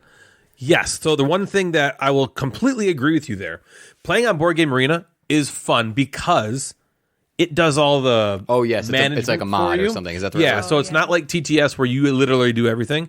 But one thing you lose is, so the game, there's fighting. And when you fight, you like roll dice against each other and see who wins. The game just does it for you. Oh, so it just you don't get to, I at least like on Tabletop Simulator, you can highlight the dice and press button and you roll them yourself. Flip it up and down. In this game, it's like, okay, I'm going to go fight Jeff. And I put my die in the same die space as yours, and all of a sudden it's like, boop, boop, Jeff rolled a 3, you rolled a 1. And it's like, oh. Yeah, it's anticlimactic. Yeah, like looking at the person and rolling. Yeah, like, and, oh my God, I need it. If I just get a 2 and you get a 2, you beat me, no. So I can see it even being, and I had a great time. I can see it being even more fun in a real, physical copy. Yeah. So that's Quantum. I really think it's a great game. I would definitely highly recommend this. It's just a bummer that I'm recommending a game that is unavailable. Who publishes it? It's really a bummer. Let's look it up. Because I wonder, they probably listen to our show because all publishers do. Everybody does. Everybody. So maybe they'll get the memo. I would hope so. It is Funforge. Let's call Funforge and Passport Game Studios and Funforge. Yeah, I don't know what is the reason, but there's a reason. It just people are pretty sure that it's not going to be. Yeah, well, if you have it and you don't want it, give it to me, Ryan. Please. I would love Ryan this gets game. first dibs. Yeah, yeah. Alrighty. So, what else do you have, Jeff? I got a new game. Ooh, new as shit. Really? Like shit is pretty new because I just made some during the break. New. So poor Natalie. She's eating. Oh boy. Sorry, babe. Okay, Joe got this Kickstarter from Orange Nebula Games. Oh right. Okay, Orange Nebula is Vindication. Vindication. And I feel like them and Awaken Realms.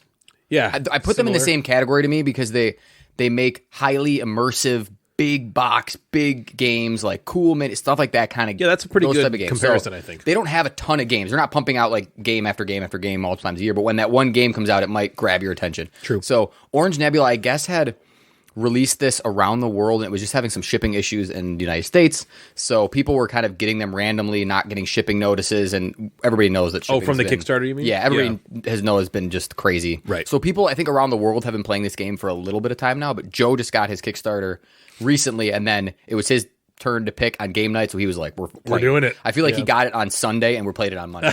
He was like into it. So this game is called Unsettled. Again, same publisher as Vindication, same designer as Vindication. I'm not sure if they're just going to keep working as a team or if they hire outside designers or whatever. So, Unsettled is a cooperative survival game. Players are uncovering and discovering this uncharted space planet, I similar love space cooperative game. games. I was so excited when I found out it was cooperative. And this cooperative game, I think, to me, has a little different feel than some of the other ones, but also has some of the good things of things I like, but I'll get there. So the game is one of the weirdest shaped boxes I've ever seen. Yeah, agreed. It is like a rectangular prism. Yeah. Dave called it a rectangular cube. A rectangular cube. Which doesn't make sense, but it makes sense. Yeah, it's not your standard. I guess would just a regular rectangular box be a rectangular prism also? Probably. But this is like elongated. If you look at it, it's square. So it's square, right? If you look at it like from one perspective, but then you turn it and it just It's like a hot dog. keeps going. Yeah. It's like a square giant hot dog. Yeah. There you go. Rectangle. Square. Rectangle. It's a hot dog tangle. Rectangle I'll take dog. So the game comes with 6 different planets, and then it comes with like 3 or 4 missions or scenarios per planet. So each planet has its own kind of like theme. Maybe theme is the right word. Anyway, the first one we played was like we were on the fungus planet. Okay, so that was like the theme of planet 1. And then there's 5 or 6 other planets, and then per planet there's a bunch of different missions, right? So each scenario gives the player a series of tasks to complete on the planet. So the layout of each scenario might just change, right? The setup, the resources, stuff like that in a variable type of game. If you've played games like Mansions of Madness, page 2 is different than page 1. So you flip it and set up the mansion differently, right? So you're setting up the planet differently in each of these different scenarios. And then each planet also has a unique set of cards and a unique set of events and a unique set of encounters. And just that kind of detail is put into this, where it's not just like, oh, it's a different layout, but the cards are kind of the same, right? Yeah. Everything is very variable, very different. So these missions that you have basically are just missions. Like I'm just going to talk about the first one. I'm sure they change, but things like collect resources, fix something that's broken, uncover some land, just kind of mission-y type of stuff, right? So each player gets their own very cool player board. They also get the head of their character. Ooh, like a bust. Yeah. Or they get saw. Well, it's like a token with a face on it. Cool. Okay. Though there's like 20 of them. Yeah. And you can pick either your character wearing sunglasses or not wearing sunglasses, which is kind of funny. It's also like very poorly photoshopped sunglasses on there, which is kind of funny. Like my guy was like this like strong looking dude and he had like star sunglasses, so I was obviously that. So you take that token. Wait. Yeah, it's goofy. Okay, is the whole game goofy like that, or is it like there's just a lot part? of really kind of creative, goofy things in this game where I think that this team of designers and writers had a great time had really doing it. fun making this game. There was one card. I do not want to derail you, but there was one card. Joe, I got to showed read me. that one. Okay, while are we you played going to talk about it? No, talk about it. I don't remember the exact name. It was like Dredgy Smooge or something. Like that. Oh, okay. I had one that was You know what like I'm talking about?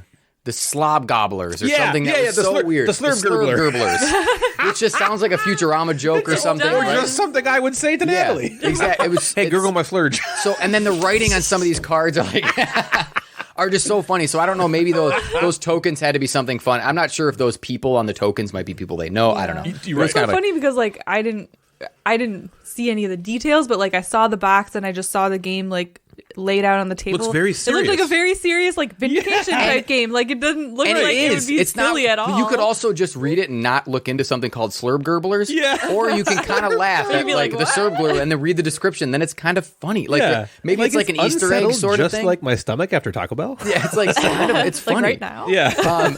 And then what? So these little tokens with the face on them. These tokens with a face on them actually sit in your player board, like on your character. It's just like a goofy. They didn't have to do any of that. That just But again, sounds it's goofy. really Like, fun. That's to your me. your that person, sounds That right? really little touch fun. is probably goes a long way. Yeah, I think so. And then each player gets so on your player board. There's your dude with the head or the lady with the head, and the then star sunglasses. there's 6 actions on your player board, and then you get 3 dice. Which Joe continually corrected us that they're not dice because you're not rolling them. So you get 3 cubes. Wait a minute. Ooh, is this going to be a debate here? I want to know. I don't know. Are dice only dice if you roll them? What's on them? Pips? There are kind of. They're kind of pippy. Long stocking? 3 of the sides have pips. 1 has an hourglass, and the other 2 have a symbol. This is So really you interesting. flip them? Yeah, so You this don't is roll like them? you were talking in whatever game you just talked about, Quantum, where you're Yeah. up-ticking and down-ticking the dice. You're doing that with this. So Joe was like, in the direction they call them cute, but we were like, they're dice. So you're not rolling these dice. Are you Googling? I just said, is a die only a die if you roll it? Otherwise, is it just a cube? Yeah, I don't know. There's nothing on it at all. So we'll have to start this debate. Maybe we'll put it on Instagram Next as week, like, yeah.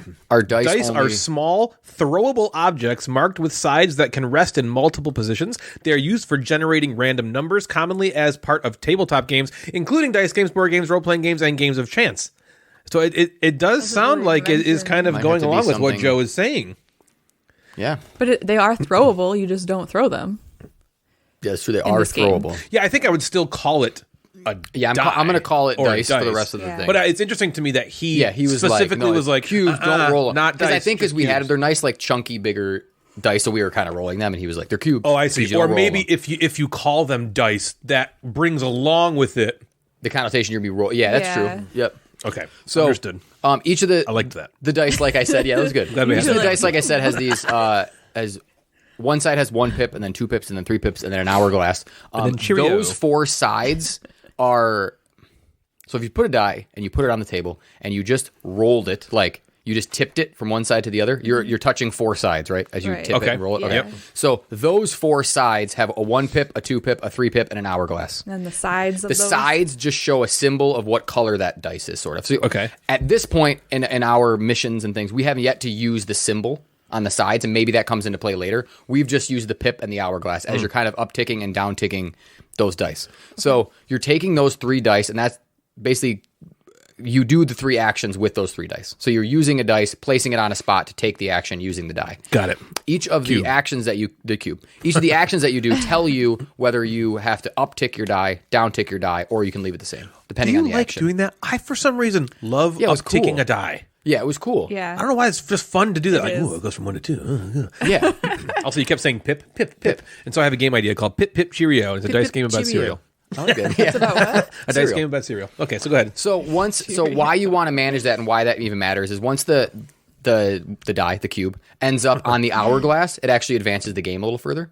So there is a mechanic or a mechanism of kind of managing the dice and making sure you want to be on that the least amount of time. And are you So- talking about this with everybody? Yeah, you can talk about it. And there's one of the actions can actually help somebody else uptick and downtick dice. So if I'm on like all ones, my next move on all of my dice is to go hourglass, hourglass, hourglass, and that would suck. That would advance the game 3 steps, which sucks. Sure. So maybe on Joe or Dave's action, they help me out and let me turn my dice backwards, right? To then go 2 or down or whatever. That sounds fun. So that was a cool little mini game isn't the right word, but sort of kind of thing you just had to manage and Yeah. think about, which I liked. Instead of just, oh, well, why am I doing this? It created sort of a game element. So actions are things like, moving. The board is a bunch of cards, so you set up like a grid of cards. Our modular. first one was like a 3x5 sort of grid.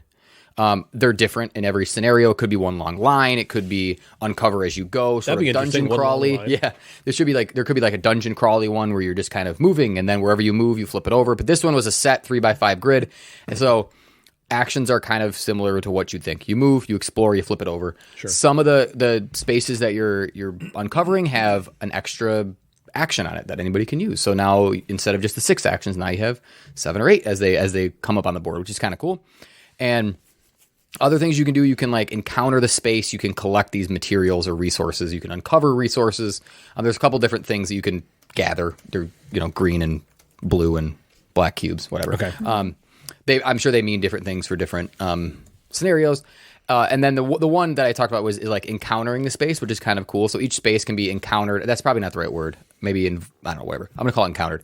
Yeah. You encounter the space and you basically pick one of these piles and you draw the card and then it tells you what you're coming across on that land. Cool. And that's where some of the creativity, that's where the slurb gurglers are coming along. And you found a group of slurb gurglers. Just a bunch in of there, as dirty-minded as our game group was, everything seemed just like sexual innuendo. Like it was, we were like, what? You got to go back and read that again kind of thing. But a lot of these missions are like, you've come across a giant fungus, and here's what, if you want to spend a die to kill it, you might get this reward, or just something kind of happens. Not to the crazy extent of like Arabian Nights or shenanigans. And this is a decision point you're making on your turn? Yes. Yeah. With the help of, are you constantly like, we can all what do you guys think I should do? Should I? And some of the events are just specific, and it needs to happen on my turn, so I could do it on just my turn, and then it would go away. Or it could be something that is everlasting, or, you could do it on your turn, or something like that. So it tells you kind of the specifics of what an action could be. But most of them have you use one of your cube dice to take an action to then do something with the card. I don't know if you already said this, but so it's a cooperative game. So what's the goal? Each mission comes with like tasks. So here are 4 tasks that you have to get through in time before something happens, right? And usually there's the dice have that timer on it that before you essentially run out of time. So you have to complete these missions before you run out of time. Got it. And the missions are just different. Like the ones we had to do, we had to like, mess with this giant fungus looking thing. We had to collect some resources, and I'm sure the other ones are very different. And I'm hoping just as creative and fun and immersive as the other ones. So what I thought about the game, I think the game is extremely variable, which I like. I think you're going to discover and interact with things differently every single play. So we'll play the fungus planet again, and I think that we'll discover different weird fungus and different weird slurb gurglers and different stuff that I think will make us laugh and enjoy. I think that writing also makes me want to pay attention to the game. I always go back and I think about that moment that the 5 of us played Unicornist Nights or something, and Joe was reading the introduction. Maybe it wasn't that game. And Dave was like, does anybody give a shit about what's going on here? Do you remember that? Yeah, and it was just like, that might have been Unicorn. There was like a scenario at the beginning, and everybody was like, no one gives a shit. Yeah. But I think with this creative, kind of funny, a little bit sexual, like writing, it made me go, all right, read that again. Hear what's like, next. Now I want to know what happens next. Like, let me flip this card over, and the flavor text is mediocre. Yeah. Or it tries to be too serious. Yeah. This doesn't take itself serious, which I really liked. And I think I played Vindication a couple times now. There's some funny things in Vindication, I think, too, with like just the idea that you're this like outcast thrown on an island. Terrible person right? just trying to redeem himself. You're just like chucked on this island. So these, I think they're creative. So I like that. I feel like it immerses you into the game. Like Ryan said earlier, for some reason, upticking and downticking the dice cubes are kind of fun. Yeah, that's just a fun thing to do. It's a kind of a unique action system where you have to think about the dice and the action that you're going to do. Because usually it's like, all right, here are my 3 moves. I'm just going to move, explore, and do this. But it's like, all right, if I move, I'm going to have to downtick my dice, and now I only have 1 pip left. Do I want to move? Do I want to do this? Ooh, right? I like that. So that sounds cool. Those made for real decisions that had an effect on the game, which I liked. I also liked that this was not a combat game. Mm-hmm. You're not really fighting like at all? You are not really fighting anything in terms of like how you'd think of a fighting game where I'm rolling dice or I'm flipping cards. Yeah. It's not like, we had to fight something, but it was in a very different way than it was basically like taking something and delivering it to certain spaces. Okay. Rather than, and that's how you would kill the thing. Rolling a die. Rather than rolling and be like, I got a 6. Yeah. That also, in our game group, goes better because we can think through a strategy. And yes, certain things mess up, or we don't have the dice to do it, or we don't have the actions, but you're not just like, hey, here's our perfect plan, now let's get boned by a dice roll or boned by a card flip. Right. Yeah. There is more planning, and you can kind of attack the game more than just go, all right, well, now we're in position and we lose because we didn't roll well. And I don't want another combat fighting game. We have those. Yeah. And there's good ones. Sure. There's great ones, right? Mansions of Madness is a great one. Good one. I just looked it up, and it says, right when you said that, it's like, there are no enemies and no combat, only an environment where every step, every breath, every particle around you could mean immediate, terrifying death. Yeah, right? Like fun. Like, enemies are the least of your concern. Yeah, exactly. I like that. Enemies are the least you don't worry about that because you're on this weird fungus planet. That kind of reminds me of something like Dead of Winter, where it's like a zombie game, but the zombie killing the zombies is not necessarily the main focus. Yeah. Yeah. They're like in the background, kind of. Yeah, so I enjoyed it. I sometimes during co-op games I'll zone out because it's like, well, we're just working together, and I know what I'm doing on my turn. You're reading something about ancient whatever, who cares, and blah blah blah. But this, I felt a little more immersed in the game because of the funny writing and because my guy was wearing cool sunglasses and just the little things. Yeah, to do that. So it could have also gone. It's a tough thing to do because that could have been. I think I could have seen a situation where you guys are like, "What?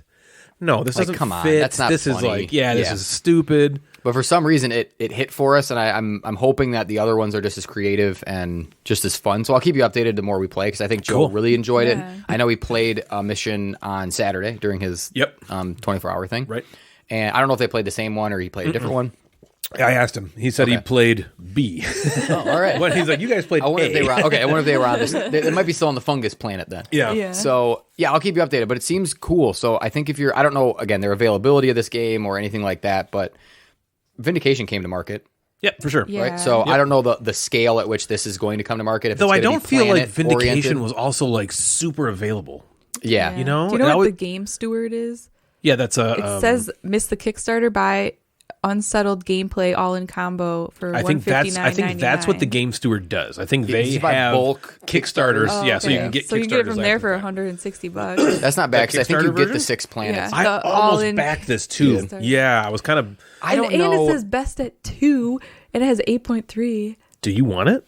Kind of sounds fun. If you'd be into I was it. Buy it. That's buy shocking. it, My buy it, li- buy it, the buy it. literal Stop. next sentence. Christmas present. My next sentence was going to be, I'm not sure if you guys would pick it at 2 all the time. But Natalie just saying she sounds into it seems. Well, Yeah, that's surprising to me. It sounds cool. No You like fighting. slurp gurgling. The no you fight. like Yeah, Love no slurp fighting. gurgling. no fighting. It You're just sounds- missions. Right. I like missions. I just want a game so bad that like we could play together that has like missions that you can keep playing and progressing in that we'll stick to, because it's like there hasn't been one yet that we've like completed, and I want that so bad. This could be it. Ryan already bought it. I did, I yep. could see it on his Don't computer. buy. He just. Oh, there's no return button. He's bought it. Stop. Somebody might have died. Oopsies. Whoops. So that is Unsettled Very by cool. Orange Nebula. Orange Games. Nebula. Awesome. What you All right. got? So last night, we went over to surprise our good buddy McDave Mick for his birthday. It was a great time, so much fun. Happy birthday, buddy. He figured out the surprise ahead of time. We ate barbecue and cheesecake and played game. Game. Lots and lots of game. Barbecue All right. is delicious. Before I so is talk the about the game we play, I have to tell this story that Dave told us, and it is this made me laugh Oh, yeah. so hard, We were especially dying. knowing Dave. So people at home don't know Dave. Jeff and Natalie know Dave, so this makes the story so much funnier. He is this like big kind of like teddy bear guy, right? He's like super gentle and like kind of like unassuming and quiet and really like kind and very, above all else, to me, he's a good like hearted person. Yeah. He is not like very like considerate and like super considerate, super kind, very Yeah.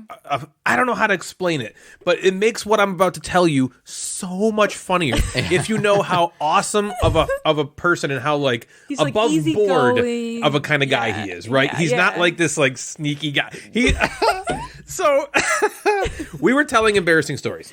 Okay. And I told Natalie told some embarrassing stories about me, about how I was army crawling through her, meeting, video chat, her video or my chat video with work, meeting or how I was in his snoring on the underwear. bed while she was like trying to wake me up during another meeting that her coworkers thought was the dog. So all right, and so then Dave shared the story. He goes, "Okay, I got to tell something that's really funny." He's like, it's really embarrassing, and so I'm going to out him right now and tell it on the show. Good. So he's like, I'm sitting at home and I get a notification on my phone come in, and it says, Date Night Dice liked your story or your reply. Yeah. And so he's like, I was like, what could this be? And so he's like, I clicked on it.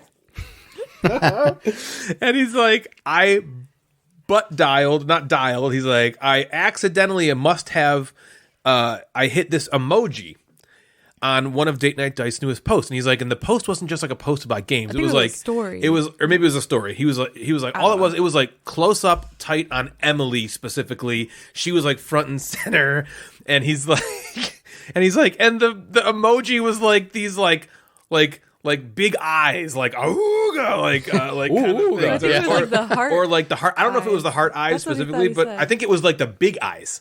I think it was like, whoa, look at this. And so he's like, oh no. He's like, what must she have thought seeing this? Like, she doesn't know who the heck I am. I'm just some random dude who gives like, oh, God. Yeah.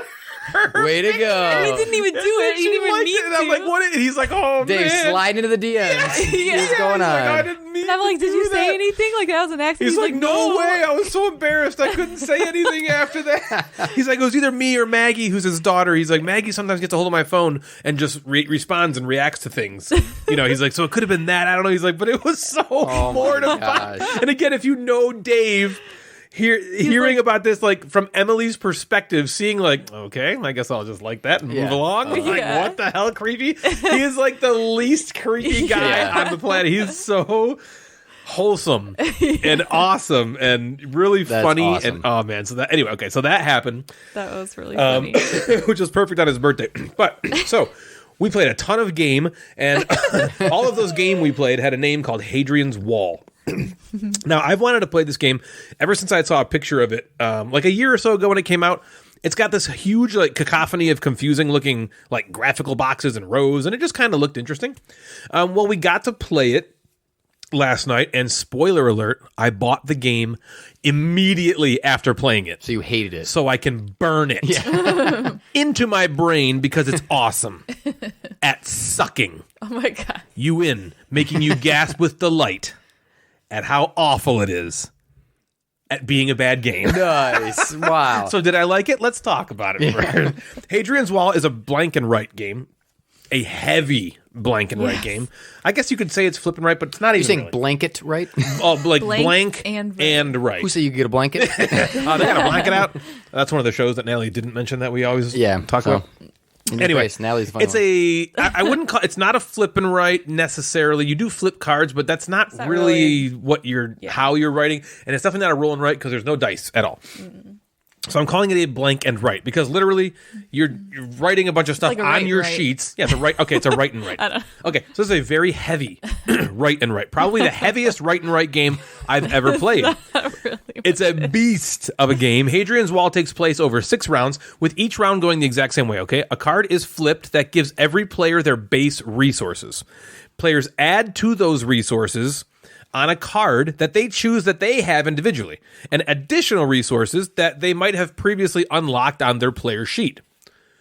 Once you gain all of your resources, the game begins where, simultaneously, each player takes all of the resources they have and uses them to pay for actions on your write and write sheets.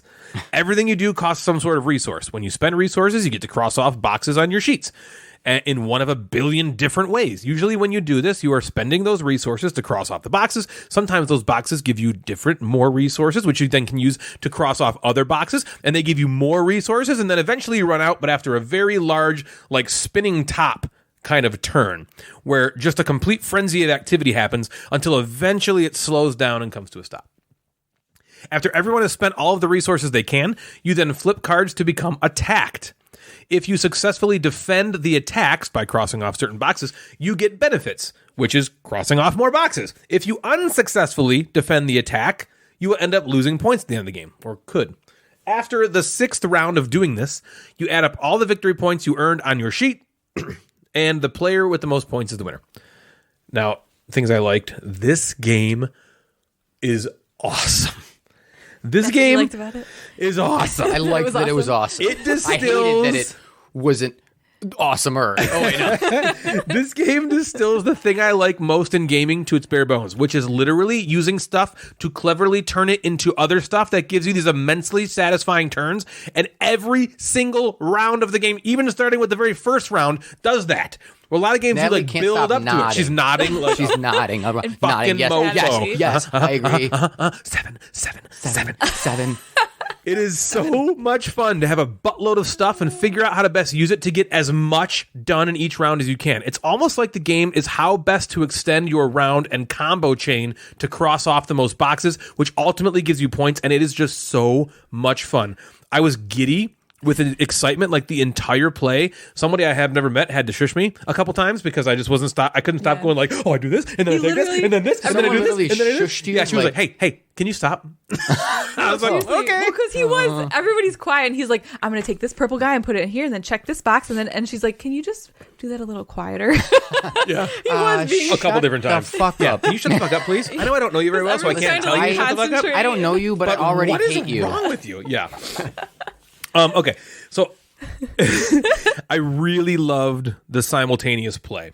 Now, a lot of people might not like this part, but you're basically just buried into your own sheet or sheets the entire time, not really caring what your opponents are doing. And this is fun because you're not quiet. Everybody is crunching how best to get done what they need to get done out loud. Except it wasn't just me. Except that one bitch. Yeah, that one lady. Everybody was saying it out loud, but quietly, like almost mumbly. And it's really kind of an exciting atmosphere. Yeah. The atmosphere was like a buzz, you know? It wasn't boring doing your own things. Everyone was kind of like, oh, I get this. It was so not boring doing your own thing that everybody was like everybody ready to start? I'm gonna start. I'm just gonna start right now. I'm just gonna go. Here we go. Yeah, I couldn't wait to do the next round. Yeah. It's like this really energetic and stressful atmosphere because you have to do everything in kind of like the right order to maximize your score and use your resources the best. Because what I didn't say was if you don't use all of your resources, they're gone.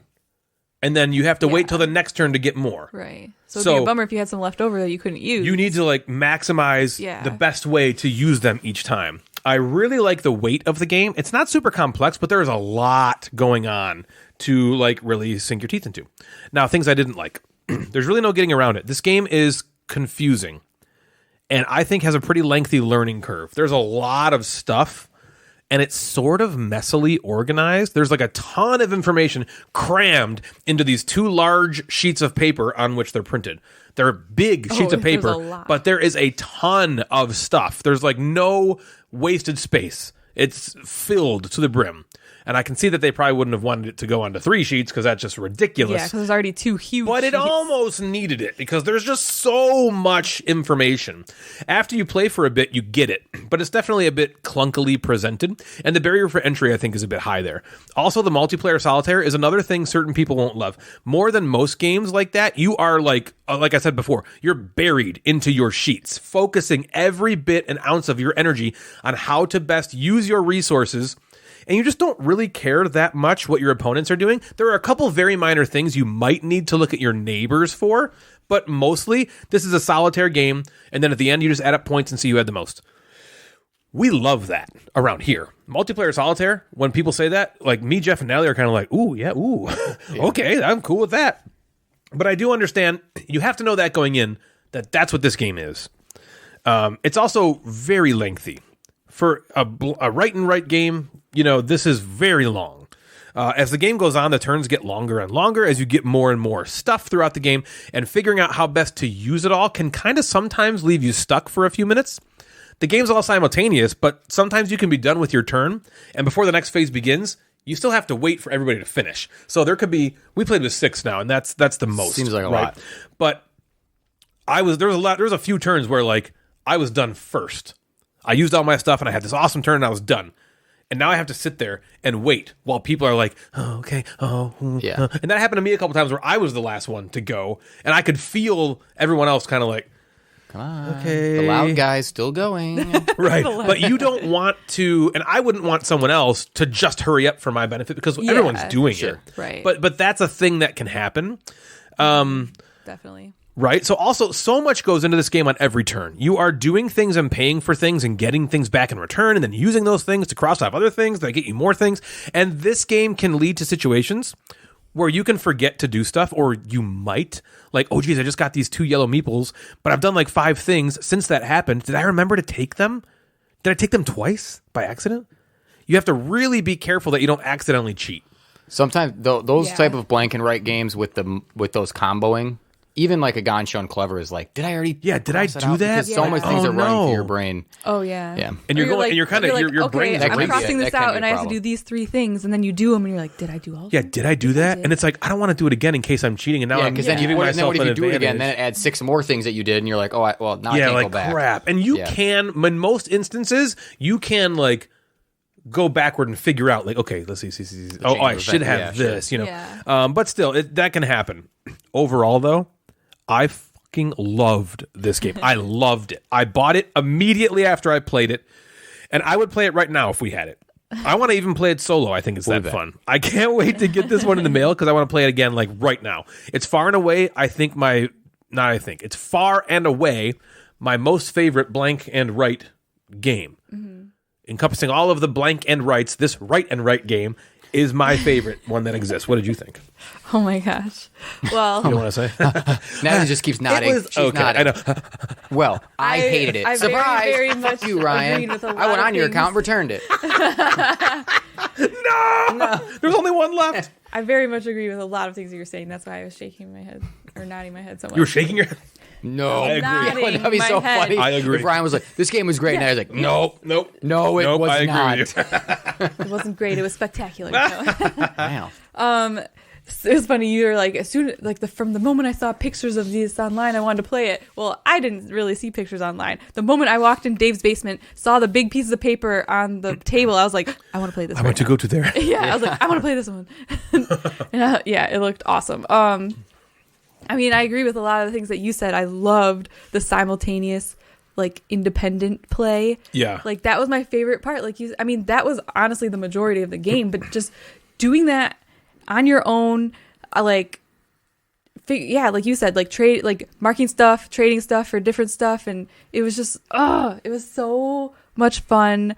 There was like, it's obviously overwhelming. There was like 2 huge sheets of paper with tons of information, but like you said, like once you like understand the rules and know what's going on, it all pretty much makes sense.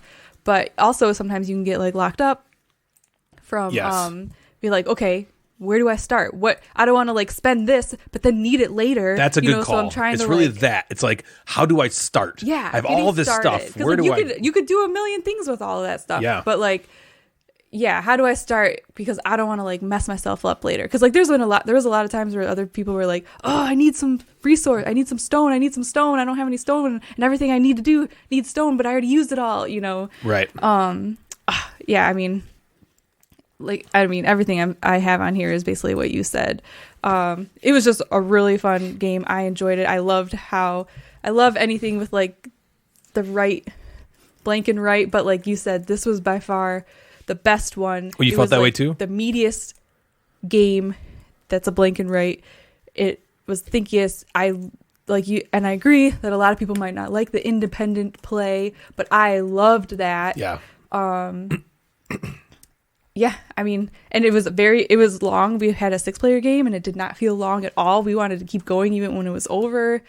That's how much fun we were having playing it. And then I agree, I guess one downside could be, the only one that I really think could be, if you finish before everyone else and then you're kind of just sitting there waiting for them to get done.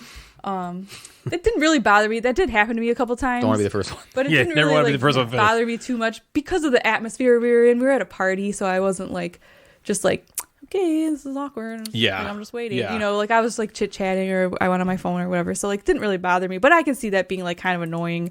If you finish first and you got to wait like 10 more minutes for everyone else to finish up because you can't continue on until everybody's done. Right. But yeah, overall, I loved it just as much as you do. And I'm very glad that you bought it because I'm excited to play it again. Yes. Typically, she'd have been like, "Wait till Christmas," but she was like, Natalie's "Yes, thank God for pumped buying that it." you wanted to play like this is a gamey game. You're right. Yeah, She you did might say be that, too. creeping back in the gamey game. And you liked it so much that you want to play it right away. So I'm like, we can play this. And I can see it being a game where like it's still just as good and probably around about the same with 2 players. Absolutely. Does it? You think? Does it have the like 7 Wonders feel of? Will it take the same amount of time with 2, or you think you guys? No. Once you play it, you're going to go quicker. Because of that thing where we're not waiting for 6 people to finish. There's 6 different people Yeah. that are like, if you're playing, and again, I don't want to offend, but if like, I thought Eric Stadium was listening, but if Eric's playing this and like Christian is playing and those people are playing, it's gonna take way longer than if it was just you and me playing. That could be brutal. Yeah.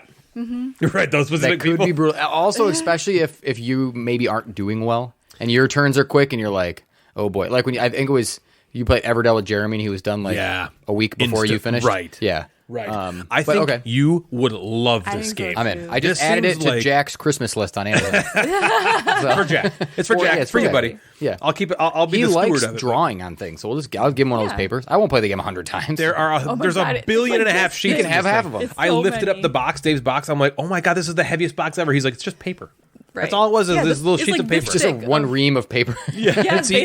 that's what it feels like. It's like one ream in weight. No, I seriously think this is a game, Jeff, that you would very much enjoy because you're very good at doing that kind of thing. Like, okay, I have these two plus this. If I spend that here, that gives me this to get that, to get that, to get that, to get that. And you would I think you would love that. It's like a connecting the dots kind of game. So that's Hadrian's Wall by Garfield Games. Loved it. What do you got, Jeff? Got one more. All right. You guys like nature? Love nature. Yeah, you Natalie loves pooping in it. I love nature. Ooh. You don't love nature. Yeah, Well, there I is like one. nature. You like Wanna go being for a indoors. walk? Yeah. Ryan, Yeah. do you want to go for a walk? Go outside. In You wanna go nature, outside? you wanna go for a walk? Little buddy. So, Better Half Reviews. Me, not the dogs. Rude. You know them? Better Yeah, I Half heard of them. Reviews. Yes. They do a theme week on Instagram. They've been doing that recently. Yep. And I chipped in this week. They had an animal themed. So I posted after we played this game called Canopy. Okay.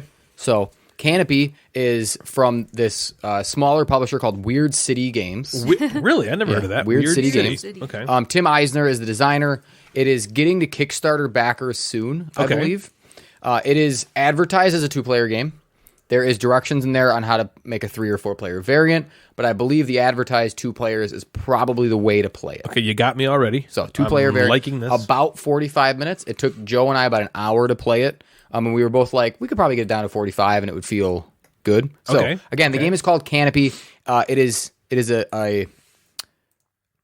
here's the theme, right? Players are trying to grow the most bountiful rainforest. Ooh, I like that. It is beautiful. The game Yeah. is absolutely gorgeous. They clearly put money and effort and got someone who can do the art. I mean, the cover of Because this thing might be the most beautiful box I've ever seen. it's beautiful. And if you like, I feel like whenever people talk about like beautiful covers and artwork and stuff, it always ends up going, especially nature, it goes back Look to at this Wingspan. thing. Look at that thing. That's Yeah. incredible. People always talk about Wingspan as being like a beautiful looking game, which it is. I'm not ragging on Wingspan. Totally. This has this like just deep blues and greens. It just is a beautiful looking box. And the looks cards so are just as good. beautiful. So it is all cards, pretty much. They also embraced the theme of preservation and less footprint. So there's no plastic. It actually comes with envelopes to put the cards in, like paper envelopes instead of like plastic baggies. Wow. So- yeah, people are getting away from plastic baggies. Yeah, it's not shrink wrapped. It had just the stickers on the stickers side. on the sides? Which the stickers on the side also came off the box. Oh, very so they didn't easily. rip the- So that was nice because I was the very artwork? nervous as I was doing it, but it was able to pull off easily. So this is a card drafting, set collecting game with a little bit of pressure luck. Ooh. And if Natalie was here, I would talk to her about it, but she decided to leave us. She is pooping. Whenever I'm speaking, she leaves. She But did, anyway, she did it with me too. So the Canopy, you basically have this huge deck of cards, okay, that's split into 3 slightly smaller decks of cards. okay. Okay, that makes up the 3 rounds. So the game's Okay. played over 3 rounds through those decks. So once all the cards have been played through, the game is over in 3 different seasons. So what you do with each deck, so let's say round 1, deck 1, I take that deck. I'm going to create these things called, Ryan, you're like this, growth piles. I create Yeah, growth piles all because the time. that's how you're growing your rainforest, right? Okay. So you create these growth piles. Pile number 1 has 1 card to start. Pile number 2 has 2 cards to start. Pile number 3 has 3 cards to start. They're all face down. They're kind of like splayed out. Card Okay. 1, then there's 2 cards in this one, 3 cards in that one. Okay. So Got it. what you want to do is players are adding cards from those growth piles into your personal forest. So that's how you're creating your forest. So these cards that are in these piles are animals and tree trunks and canopy toppers and sun and rain and some weather and some certain threats and plant cards. Shit that you'd find in a rainforest. For sure. So for all of you who've been to a rainforest, Yep. walk around. This is what you'd find. And so on your turn, how you end up getting those is you start by looking at pile 1, which at the beginning of the game has 1 card, right? So you look at pile 1 and you decide whether you want to take that, put it in your tableau, or put it back.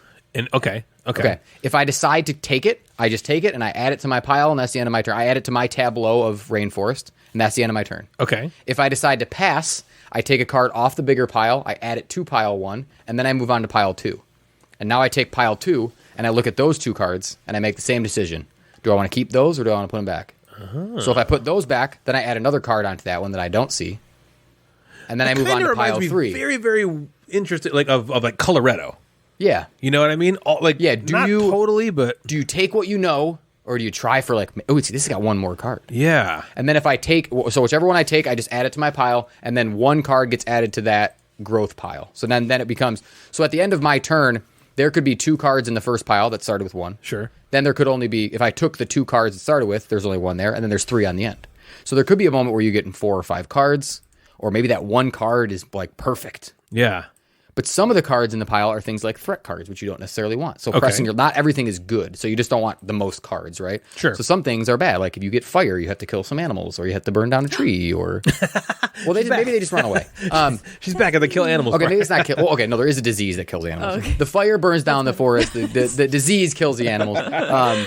So you maybe don't always want to just take the most cards. Sure. So again, being visual, but if this makes sense, so you either take one pile or you pass on it. And then cards get added to the piles that you pass on to make them more lucrative for the next player. And you basically go back and forth until the entire pile is gone.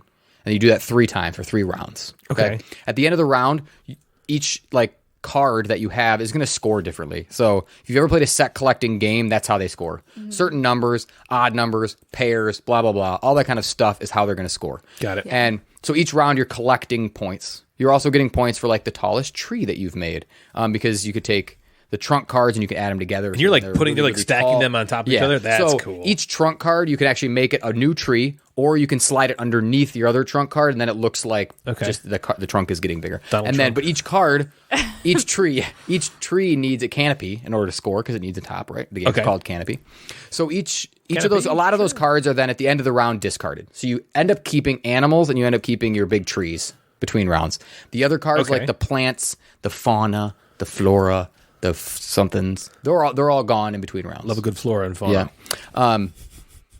And you play 3 rounds, you get some points for like biggest forest at the end of the game, stuff like that. All the animal cards have like, you get points, you get more points when you collect them in pairs, but a lot of them have like powers that you can use throughout the game. Like once a round, you can discard one from your forests. Once a round, you can take a card that you would normally pass. So if I pass on pile 1, and I have that power, I could take one of the cards from the pile and keep moving. Or I can discard an entire pile if I'm like, oh, these are all cards Joe wants. Maybe my animal power is discard all of those. Who makes this? It sounds really fun. It's Weird City Games. It was fun. This is a really keeper fun. for me. It's in a small box. It's low, like it's... Well, it's 2-player.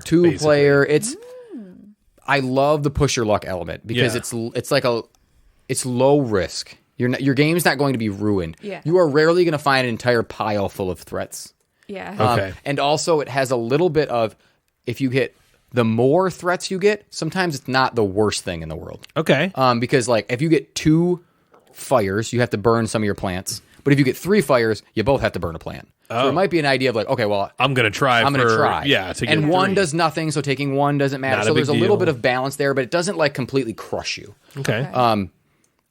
So the push your luck was just fun. It was like, oh, what do I want? And then you instantly, and I do this in all these games, I instantly forget what's in the pile I just looked at. Of course. I look at it and I'm like, no way. When you flip it over, it's my turn immediately. What? I'm like, how did I not remember what was in that?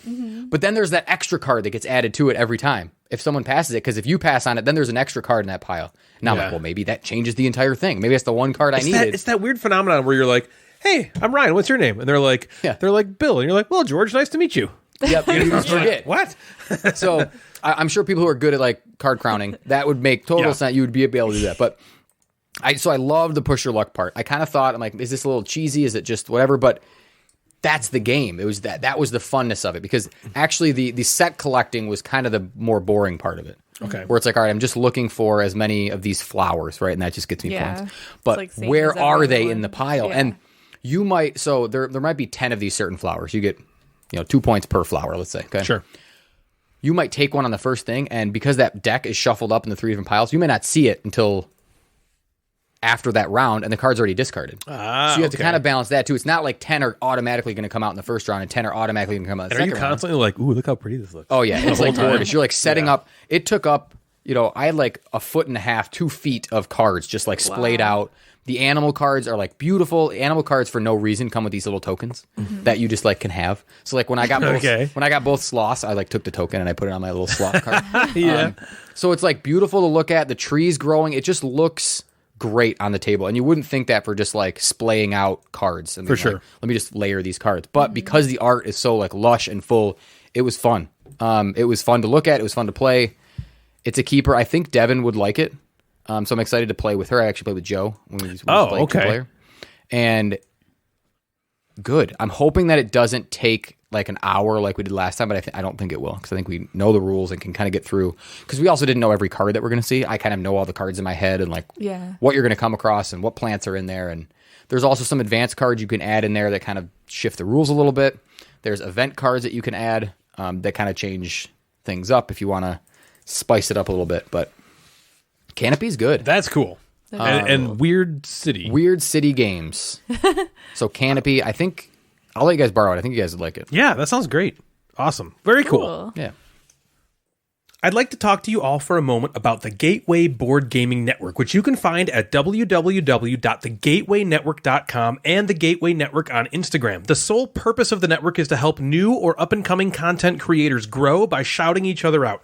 If you go to the Gateway Network website, you will find other amazing content creators who are trying to grow as well.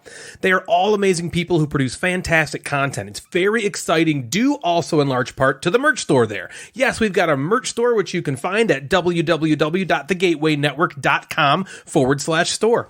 There you can find so many amazing items from a large portion of our members. Whatever kind of content you're looking for, the Gateway will have it. If you're a newer board game content creator and you're looking for a way to grow your content, please consider heading over to thegatewaynetwork.com to learn more.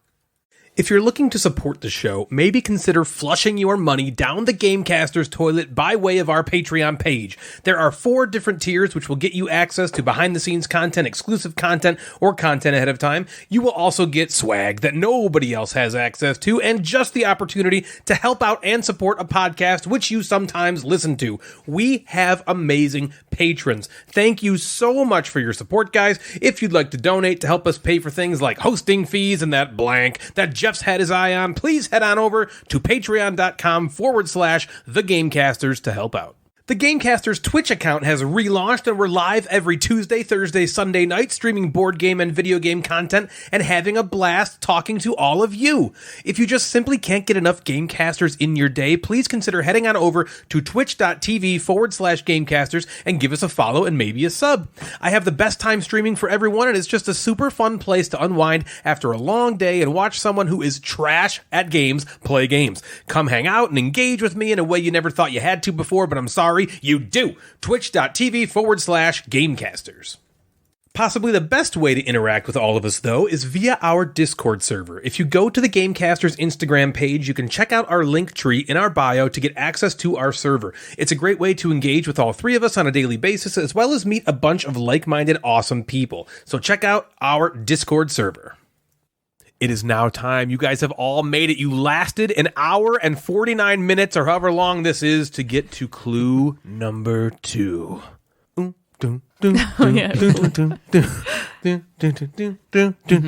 Okay.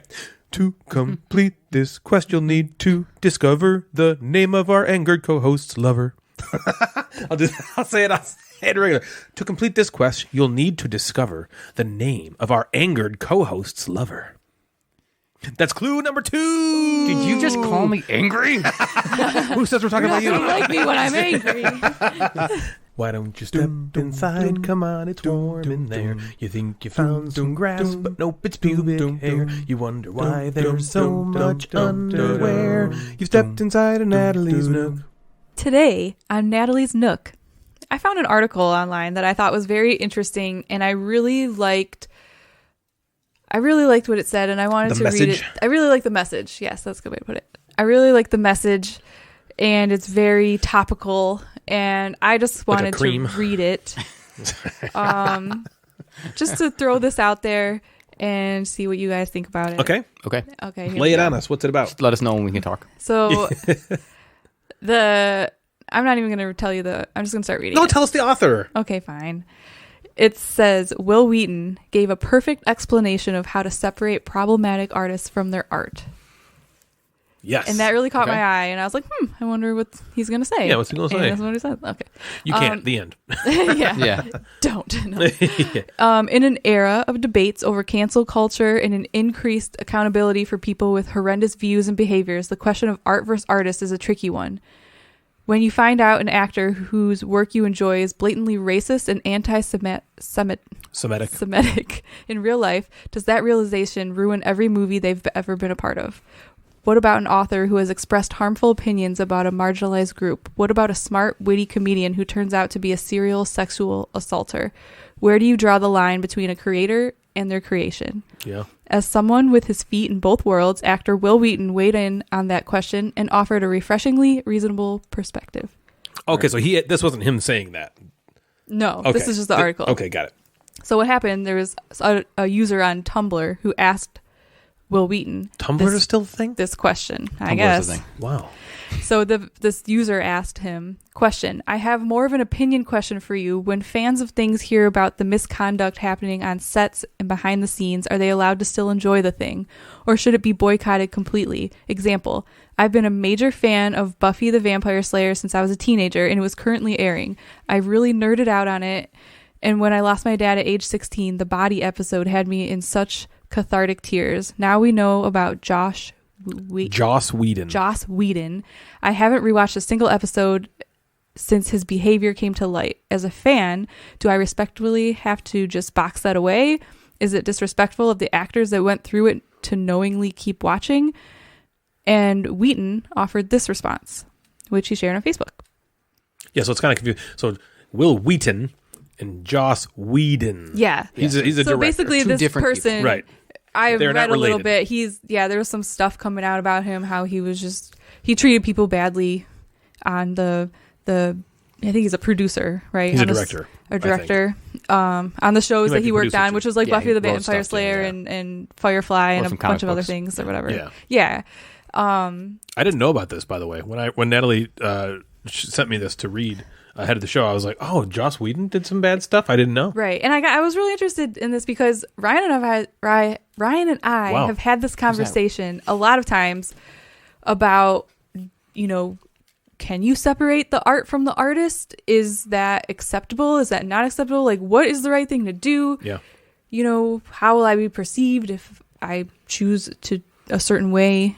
So Yes. we've just discussed it a lot, and I was curious what Will Wheaton had to say about it, and I really like what he had to say. So, Wesley Spoilers. Crushers. Yeah. The Wesley Crushers. No, we're the Wesley Crushers. It's not the Wesley Crushers or the Wesley Crushers. It's the Wesley Crushers. he said, I have been precisely where you are right now. In fact, we were just talking about this a few days ago as it relates to a guy who wrote a ton of music that was profound to me when I was a teenager. He wrote about being lonely and feeling unloved and all the things I was feeling as a teenager. He grew up to be a reprehensible bigot, and for years I couldn't listen to one of the most important bands in my life anymore. But this week, someone pointed out that he was one member of a group that all worked together to make that thing that was so important to me. And the person he was when he wrote those lyrics is not the person he is today. And the person I was when I heard those lyrics doesn't deserve to be shoved into a box and put away because that guy is a shit. This is a long way of saying that Joss sure turned out to be garbage. Because of who my friends are, I know stuff that isn't in the public, and it's pretty horrible. He's just not a good person and apparently never was a good person. But Buffy is more than him. It's all the actors and crew who made it. It's all the writers who aren't Joss. Joss is part of it, sure, and some of the episodes he wrote are terrific. At least one of the episodes he wrote was deeply meaningful to you at a moment in your life when you'd experience a loss I can only imagine. The person you are now and the 16-year-old you were who just lost their dad are more important than the piece of shit Joss Whedon revealed himself to be. His bad behavior is on him. He has to live with it and the consequences of it. 16-year-old you who just lost their dad shouldn't have to think about what a shit Joss Whedon is for even a second. That kid and you deserve to have that place to revisit when you need to go there. I can't speak for other actors, even the ones I know, but I will tell you, as an abuse survivor myself who never wanted to be in front of the camera when he was a kid, it's really okay for you to enjoy the work. The work is good and meaningful, and if nobody is going to watch it because of what one piece of shit did 2 decades ago, what was it all for? I'm not the Pope of Chili Town, so take this for what it's worth. I believe that when some piece of art is deeply meaningful to a person, for whatever reason, that art doesn't belong to the person who created it, if it ever did. It belongs to the person who found something meaningful in the art. If it feels right to you to put it away and never look at it again, that's totally valid. But if it brings you comfort or joy or healing or just warm familiarity to bring it out and spend some time with it, that's also totally valid. I've written a lot of words. I hope some of them make sense and are helpful to you. Yeah. Awkward pause. Yeah, right. Awkward pause. Well, I'm like, is Natalie going to follow up on this? Are no, we I expected to was. follow up on this? Sorry. We never know the rules. Yeah, what are we supposed to do here? We've been I really liked that because there's two sides to every story always. And what some of these people do is not okay. And this has come to light in the board game industry. You know, things like this have happened. Yep. And people are just so quick to cancel somebody, which I'm not disagreeing with. Sure. But there is a valid point that it's not just one person who creates this thing. And I also really like the point where if like an artist creates something, it doesn't belong to them. Like if someone created like a painting, you know, like if you find out like Leonardo da Vinci was like a piece of fucking garbage. Yeah, are you not allowed to like that painting I feel anymore? like if that painting is meaningful to you, like he created it once and done, and now it is part of your life, and if it gives you something that's meaningful to you, or like, you know, a board game is enjoyable to you and it really makes you like, you know, feel good, I feel like it is valid and okay to still enjoy that and you are also allowed to like think that person is shitty. You know what I mean? Mm-hmm. I just don't think that. I think that I liked his point where he said either way is valid. If it makes you feel bad to enjoy this thing that Right. this person made, that's valid. Yep. If you can separate it, that's also valid. And Yep. people shouldn't be bullying or mean to either party, however they feel. For sure. This What do you happened in the board game industry a couple of years ago. There was this game that I was actually really excited for. It's called, I don't want to get the name wrong. Was it Expansity? Yeah. Do you remember this? Looks like expand and then city smushed together. Yeah. And it looked so cool. It's this game where you're like building cities like upward, Yep. right? And it was getting a lot of buzz, and then something came out where one of the designers, I think there was two designers, or not even the designer, maybe the publisher, I thought the it was main publisher. I think it might not have been the designer. Somebody very close to the project. Turned out, you know, there was something very bad that happened. This person may have done something that highly offended a large group of people. And so the game was canceled, essentially. I mean, it came out. Cancel. I'm using cancel as the colloquial term that is used in culture nowadays. Right. You know, it got flamed, lambasted. Yeah. People were just like, don't play this game because this person is attached to it, right? And you can't support and pay money to a game that this person will benefit from because they're a reprehensible piece of human waste. Mm-hmm. And so down with the game. And I always remember feeling like, that's a bummer. And because there was one comment that I saw that was like, listen, guys, my husband also worked on this game, had a ton to do with it, and is now suffering because of the actions of this person who we don't agree with, you know, but like, please don't You're hate not the game. just punishing that person. You're also punishing all of the other good people who put their hard work and effort into this and are trying to benefit from this, you know? Yeah. And so I see it on both sides. I see the one side where they're like, I'm not going to give my money that's going to go towards, you know, because then it looks like I'm supporting this guy. I want this guy to suffer. And so by extension, all his work suffers. And people that worked with him, sorry, they're collateral damage. And, you know, it's like, okay, I don't necessarily agree with that. But I see that, how people could be angry, right? I also see the other side where it's like, maybe the game is awesome. And does that mean that I'm not allowed to think the game is fun or enjoy the game because of this trash person that was involved in it? Not even like even taking apart the other people that it's hurting, which is like a third component, right? But like the actual art itself, like, can I still like this? Orson Scott Card is the author of my favorite book, and I've heard that he's just a racist bigot. I've heard that. I don't, you know. And at first I was like, oh no, should I not read this Ender's Game anymore, my favorite book. And I eventually was just like, no, I'm not. I don't.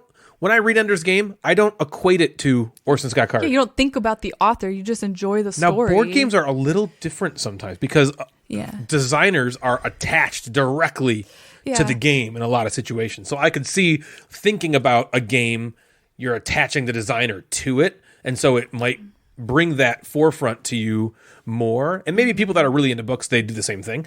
But when I read Ender's Game, I'm not like, wow, Orson wrote a great line here. Oh, man, Orson had a good story. I just love the story and the book. And I'm able to personally separate it. So I think that was a really nice post by Will. Thanks, William. Thanks, William Wheaton. What do you think about this, Jeff? I think my favorite part is what, I don't know if Will or Natalie said it. They both are the same. Well, Natalie said it, but Will might have. Probably. Yeah. You know, Natalie just regurgitates basically everything. that it doesn't. When you kind of produce something for people and you mass produce something on the scale at which board games or art or something like that, when you produce for people, it's not yours anymore. It becomes up to the interpreter, and it means a lot of different things for a lot of different people. Yes. So I agree with a lot of what you guys said. I might also add that a lot of the games or art is also not portraying those negative views a lot of times. Yeah, for sure. Absolutely. If those were coming across in the game itself, I'm not playing them. Right, cancel. I still have a huge issue with the game Puerto Rico. I think that's a culturally insensitive game, and I think that it just for a long time flew under the radar, and people addressed it, and I know the publisher has since changed and kind of done some tweaking to it. Same thing with Five Tribes had an issue. Yeah. Where when people start to invite everybody to the table, you start to see some of these problems being addressed in the board games themselves.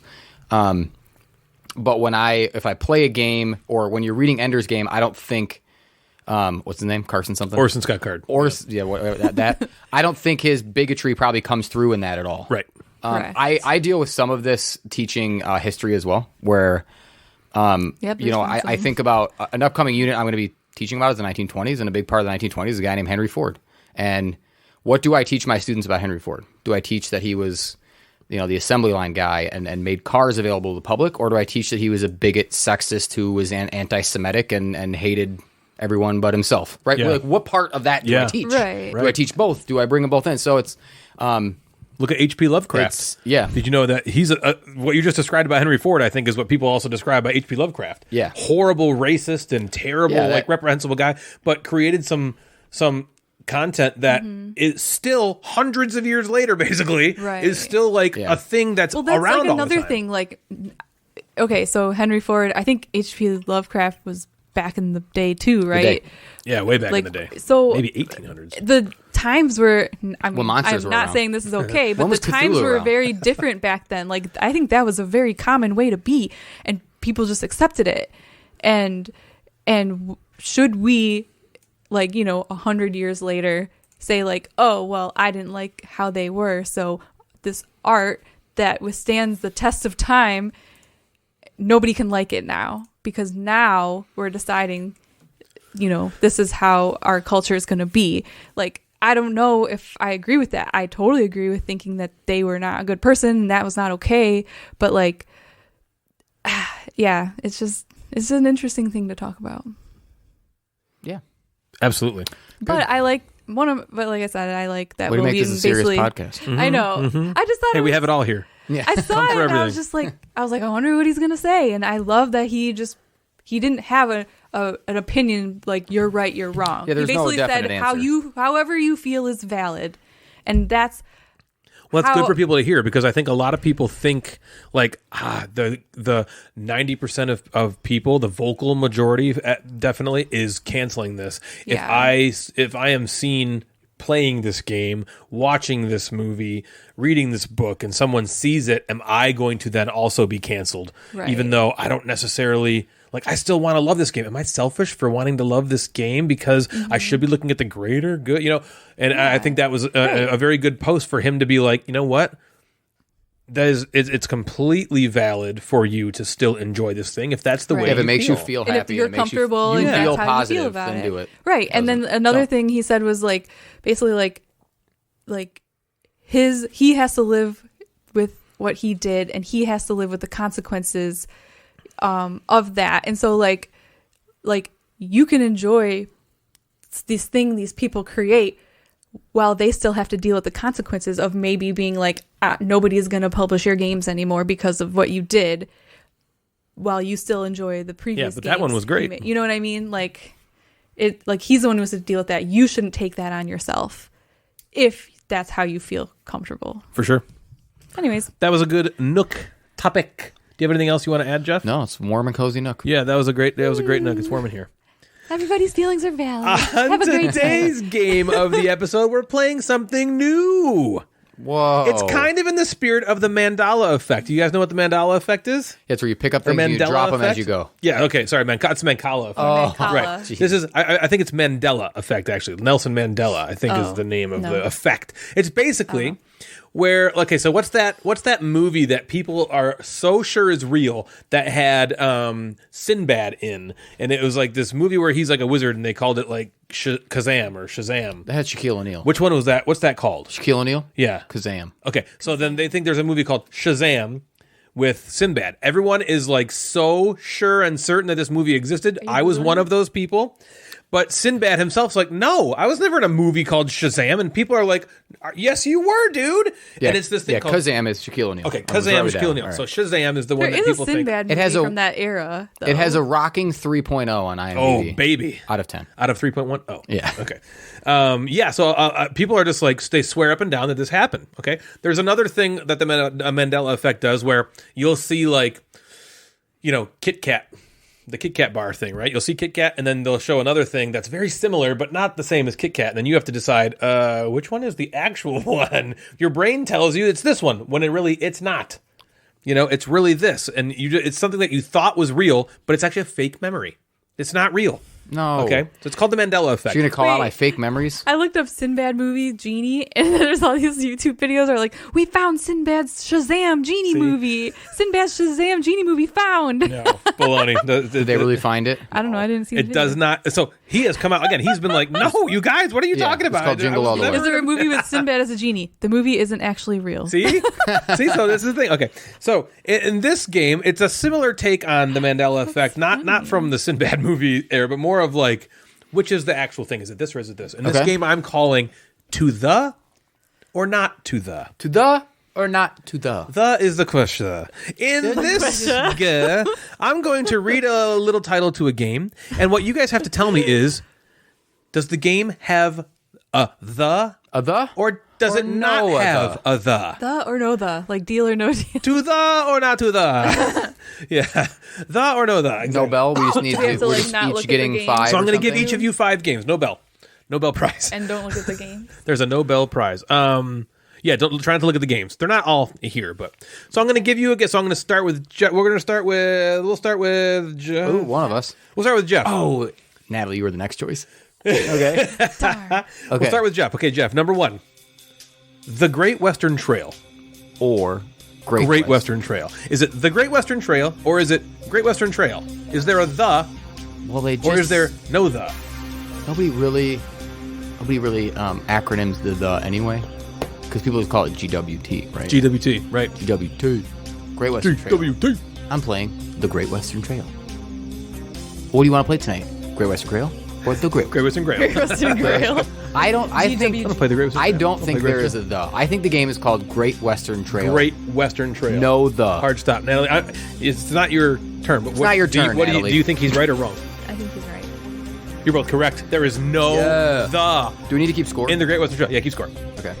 Jeff has 1. And that's the end of the or no the. I won to nothing. So you guys at home play this along as or well not and see to if you can get all these correct. The or not. Natalie, don't look at the games. I'm not. Number 2, She's looking. the The. Castles of Burgundy or Castles of Burgundy. You gonna play Castles of Burgundy tonight? Gonna play the Castles of Burgundy tonight? Is there a the or Wanna is play there the Burgundy? not a the? Castles of Burgundy, the castles Or in Spanish it of would be Burgundy. El Castles. El Castles of Burgundy. El Nibblenook, or in English, the Nibblenook. The Nibblebook. I The- think it has The. You think it is the Castles of Burgundy, or I'm sorry, Burgundy. the Castles of The Burgundy? Castles of Jeff, do you think she's correct or I incorrect? think it's the Castles You of do? Burgundy. It is the Castles of Burgundy. Correct. Not the. No, Okay. the. Okay. All right, Jeff, here we go. Not to thee or not Okay. to thee. It's not to thee or not to thee. That is Although the that question. sounds more like To thee, to to thee, be or not to. Reese's Pieces. Reese's Pieces. Okay, number 3. Okay. Mage Knight, the board game. Mage Or Knight the Mage Knight. or Mage Knight board game.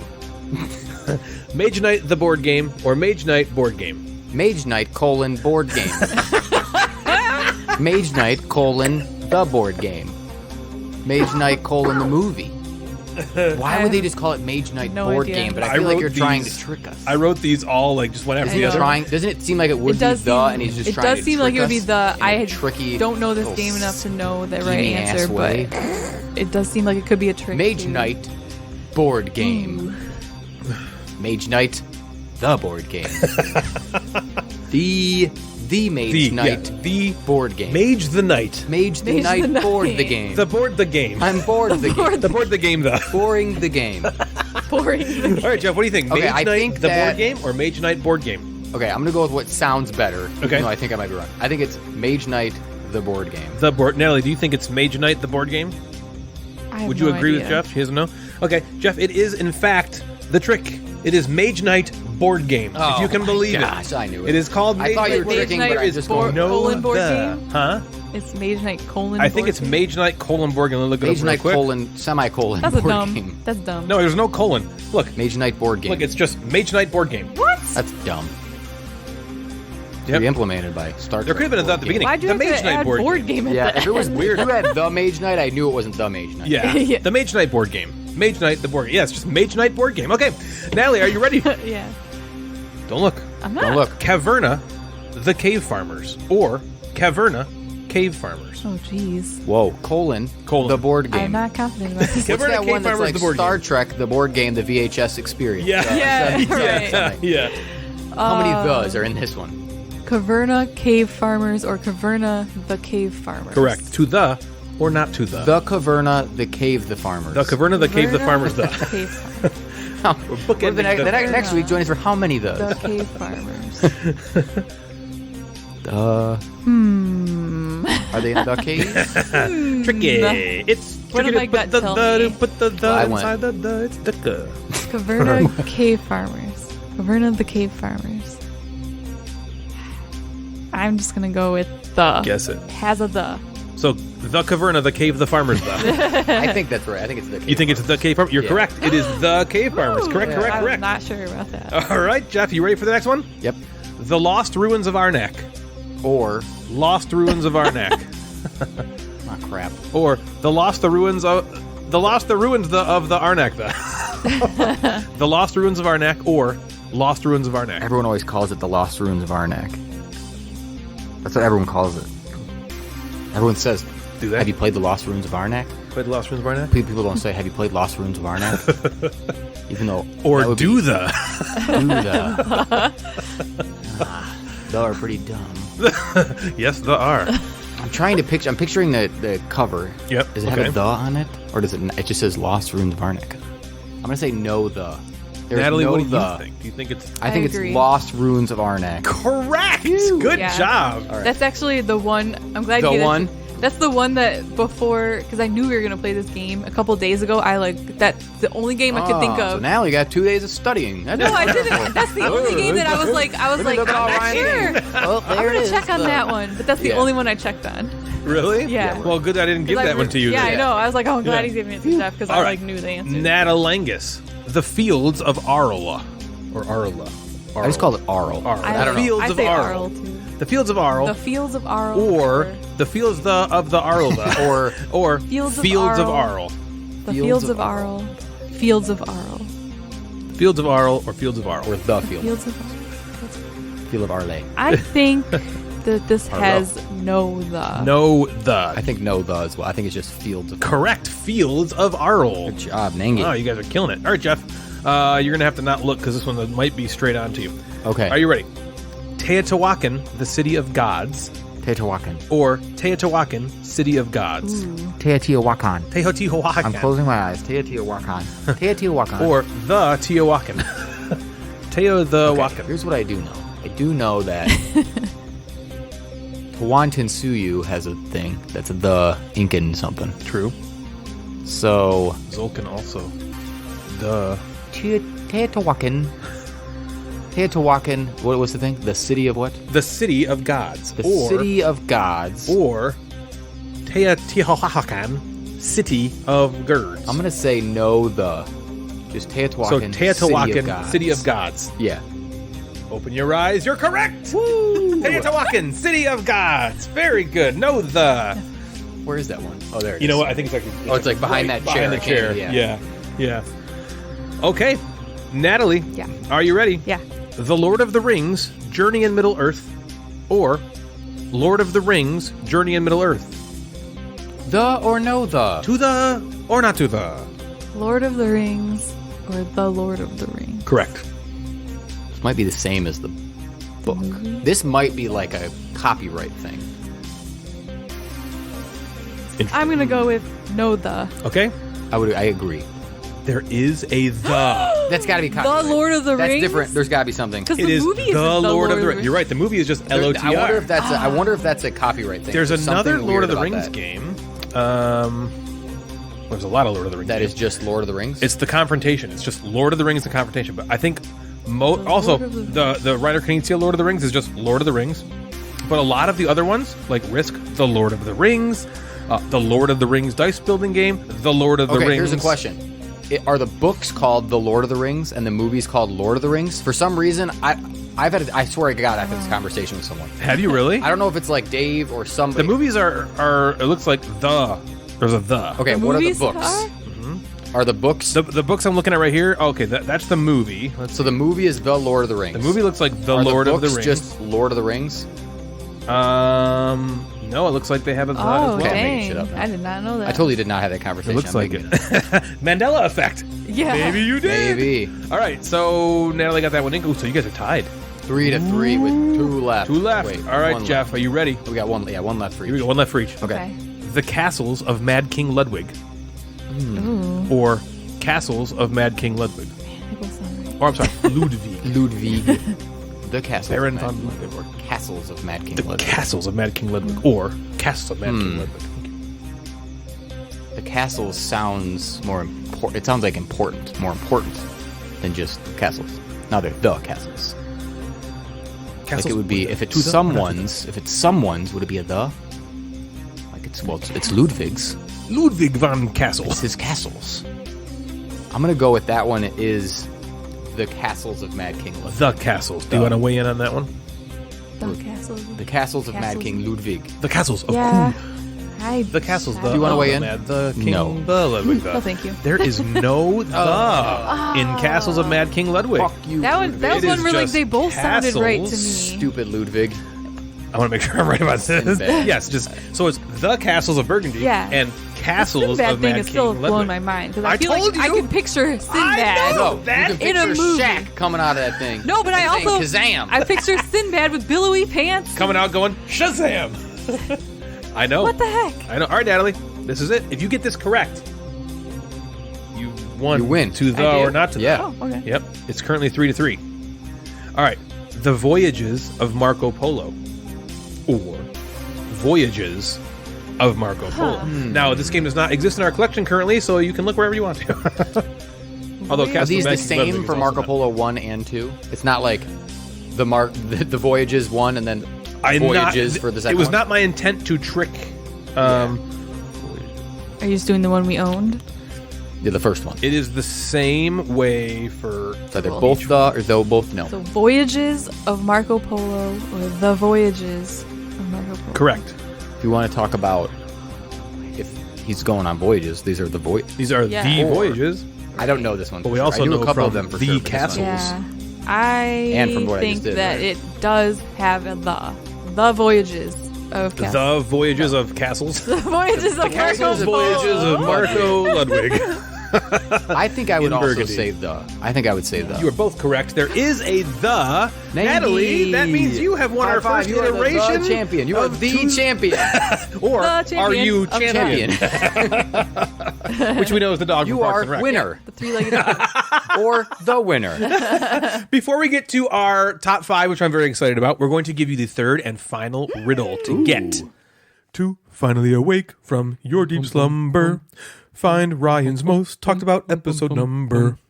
So, to finally awake from your deep slumber, find Ryan's most talked about episode number. That is your third and final riddle that will unlock half of what you need to get to the drawing. The So grand prize. remember to listen to episode 34 of the Date Night Dice podcast, releasing November 8th, and you will hear 3 riddles from them. Get all of them correct, all 6. Message them to me at the Gamecasters. You will be entered into the championships This has to win turned. board game. This has turned into Eastern European. Yeah. It sounded like I have Dracula been talking to me. much to Julia from Good Game Publishing. Oh no! Oh, You're embarrassing us. no. Julia's from Hobby World. Hobby World Game. Kim. Kim. Kim is from oh, Good right. Game. Kim's from Good Game You Publishing got there, it mate. totally wrong, publisher. G'day. Kim. Sorry, Oh, Julia. The man-woman And from Kim. Australia. Okay. Man, woman? Oh my god! She'll think that's hilarious. So we now did our top 5 list on games. Actually, you know what? Jeff, why don't you lead us into this one? I don't this want is to. What is Jeff's this? Do it, idea. Jeff. Do it. well, came we up have with this it. group chat. Surprisingly. And Ryan said, "Hey Jeff, why don't you come up with a creative top 5 list?" And I said, "No, thanks." You actually said- came up with it very Very Come on. quickly. Yeah, Very I quickly. guess I was in the zone. You did. So I messaged the group and said, "How about we think of board games that have sexual sounding names but aren't sexual, Yes. or make them Fantastical. sexual sounding?" And that's what we're doing. Yeah, I think it's fantastic. And because it's Jeff's idea, he's going lasticles. Ooh boy. So, lasticles is kind of So sexual for sounding. yeah, so but for it's a like real there wouldn't word. be games like there is a game where you have to like find the matching nipple. Yeah, booze and memo. Yeah. Right. So No, like that's that's not two what we're on- going. We're that's going with two like on the nipple. normal games, yeah, that have Talking about off-nipple games maybe that could be on the sexual nipple. sounding Potentially. names. So, Natalie, we're going to start with you. You're going to Okay. go, and then me, then go, and then Jeff, then go. Okay. Ready to go? Yeah. Go. Okay. My number 5 is a game called Snatch. Okay, what's that about, Natalie? Give us a tagline for that game, Natalie. I didn't come up with a Okay, you don't have to. tagline, But, do you but have any idea what the game's about, or did you Yes. just type in Snatch? I wonder if there's a game like Snatch. And just type that into Board Game Geek. I did look up the game, and it does not have anything to do with the sexual. What's snatch. the sexual Snatch? Oh yeah, what's that one? At least tell us about Can you that. tell A us? vagina? So did you Google games that's? Their first Google was other words for vagina. Oh, that one. And then you went to Board Game Geek and typed in snatch. There's also a movie with that name title. So this game is actually it's a word game. It's a re-implementation of the classic game of anagrams. So it's basically just like a bunch dicks. of little tiles with letters on them, and I think you have to make like words Wow. with them. Okay, snatch it up. Make some Snatch it up in a snatch bear with trap. them. Yo, Okay. that's way better than my number 5. My number 5 is a game called Too Many Bones. And the tagline for this is a group sex game about orgies. Too many bones. Wow. There's too many bones Like, here. hey, can I come in? Yeah, come on in. Whoa, whoa. We already got too many There's bones. too many We got too many bones bones in this here. party. We need some snatches. AKA too many bones. Too many bones, we which need it some has snatch. been called often. Yeah. All right, Jeff, what's number 5, man? My number 5, not that creative. I'm just going to say it slightly differently. say it. This game is called Burr Ass. And this is about cold weather asses. This is a game about cold weather asses. My butt. Asses in the winter. Burr Ass. Oh my gosh, that's funny. That's And great. it can be either in Birmingham or it could be in Lancashire. Yeah. Whatever you want. It's up to you. All right, Natalie, what's your number 4? Okay, so my number 4 is a game that's called The Black Hole: Voyage of Fear. Oh, watch out. Don't go into the black hole, man. I'm getting sucked in. Oh, no, don't go. I've entered its orbit. Oh my god! So this is the one I did. I like went on BGG and just Googled, or I just Hole. looked up hole, and then I saw the black hole, and then it said Voyage of Fear, and I was like, oh my Oh, that's god! perfect. That's great. Too much hair in that black hole. All right, number 4 for me is a game called Star Wars Imperial Assault, the story of the sexual allegations of Grand Moff Tarkin. All right, Jeff, what's your number 4? Okay, I have a whole bunch of honorable mentions too that I'm going to have. Oh, I can't wait. totally. I got like the last 5 episodes, I did 5 and stopped. Oh yeah, I have a lot. I have few like look. You honorable can see the mentions. list on my paper. Holy cow. Yeah, he said All right, he what had do we like got? 16 games. I have a game called High Rise. Oh, yeah. This game is about banging in a skyscraper. And also maybe a name for your penis. Getting a high rise in the high rise. Banging in the high rise. All right, Natalie, what's your number 3? My number 3 is just called Bang. Yeah. Yeah, bang and bang the dice. I had bang and bang the dice. I didn't even think about bang. Bang is fantastic. Nice. And it has an exclamation point. So Yep. it's bang. Bang. Bang. All right, here's my number 3. Lisboa. And the tagline is Lesboa. That's good. Yeah, thanks. All right, Jeff, what's your number 3? God. All right, I got one. This one's called. Oh boy. Okay. Yeah, it's called a boy. He's embarrassed. This is a penis nickname. Okay. This game is called El Grande. Oh, yeah. Or in English, the Grande. Big. You want El Grande? So it's about. I will it's give about, you the Grande. It's about Spanish sex. Yeah, for sure. Yeah. You want the Grande? You want the, yeah. Here it is. Like a Spanish porno. You want coffee Yeah. or my penis? Oh, the Grande. I'll take El Grande. Oh, God. All right, Natalie, what's your number 2? Okay, might be one of my favorite ones. Okay. There is a game out there, for real, that's called The Battle of Udong. Whoa, the Battle of Udong. The Battle of Udong. Y-U Udong? dash No, dong. Udong. The Dong. Y-U dash dong. is it Oh, my Udong gosh. or me dong? Udong. No, it's Udong. The What up, Battle of dong? Udong, which is really funny because it sounds like the Battle The battle of your dong. dick. Whose dick's the battle of? Yours. Yeah, yours. You dick. Number 2 for me is an old favorite from the Association Station, and this game is simply called Trajan, and it is Steffenfeld's brand of condoms. Yeah. Yeah. The Trajan condoms. Yeah, the Trajan condoms. Absolutely. All right, Jeff, your number 2. All right, I got one that I hope isn't your number one. Oh, I no. have one that is about pleasuring the women of the pleasuring the actresses on the show Friends, and it's called Code 777. Nice. No, that is not mine, a but that's good one. great. Yeah. That's a great. Wait, you mean code 7? 7. And in this game, you must please all of the actresses that are in Friends. Yes, Courtney yes, Cox. please. Okay, Yeah. Jennifer I'll take Aniston. that. Yep. Go first. What's the other one? That's it. She's the Lisa only one. Kudrow. Nope. Lisa Kudrow. Nah. I was like, Phoebe. All right, Natalie, we've arrived to number 1. All right, my number 1 is probably the one we've made the most sexual jokes about ever, and that is the game Insider. Insider. Yeah, we are. Insider. I just met Barely her, know so her. she's a slut. That's a tagline. Yeah. Colon. Is it she's the slut or she's a slut? She's a slew. A slew. She. She's one of those That's slews. great. Number 1 for me is the tagline is probably the least. I spent the least time on it, and the game is called Dixit. Oh yeah. The first half of the word is just dicks. Dicks. Yeah. Pretty obvious one. Dixit. Yeah, exactly. That one's right on the nostrils. All right, Jeff. What is your number 1? I'm ending with a gross one. I'm not even going to fill in the blanks on this one. This one's called "Hey, That's My Fish." Disgusting way to end it. More assault to end the, Yay. top 5. All right, let's hear these honorable mentions. Thank you. You got some? Go. Okay, I got Long Shot, Oh, I like that one. Good one. Yeah. That's great. Animal Upon Animal. That's good. Fits. Yeah. Okay. I like it. It Oh, fits. that's fits. It fits. Does it fits? It's too Yeah. big. Also kind of sounds like Shits. Oh, like what? tits. Oh, tits. tits. Okay. But Yeah, I it's got fits. it. Do the I don't tits know. fits? Okay, that's all I got. That's good. Jeff, what do you I got? have Attraction, just about banging. I thought about that Attraction. one. Oh, yeah. Attraction. I thought about Tang that one. Garden. That's a great man. one. What the fuck? That should have been on my list. God, that's beautiful. I got War Chest was on there. War chest, Oh my skirmish gosh. boobs. Yep, Skirmish Booze. I got a game about masturbating through your pants called Mr. Jack Pocket. The Mystic Wood is a game that came out in the 60s. Never heard of that. That's awesome. I almost put that. There's on that there. one. You did? That's Yeah, great. I think saw that. maybe I Mystic looked up Wood. Yeah. Bang the Dice game. The Red Cathedral. Bang Gross. is perfect. That's hilarious. Bananagrams. Gross. Animal Upon Animal.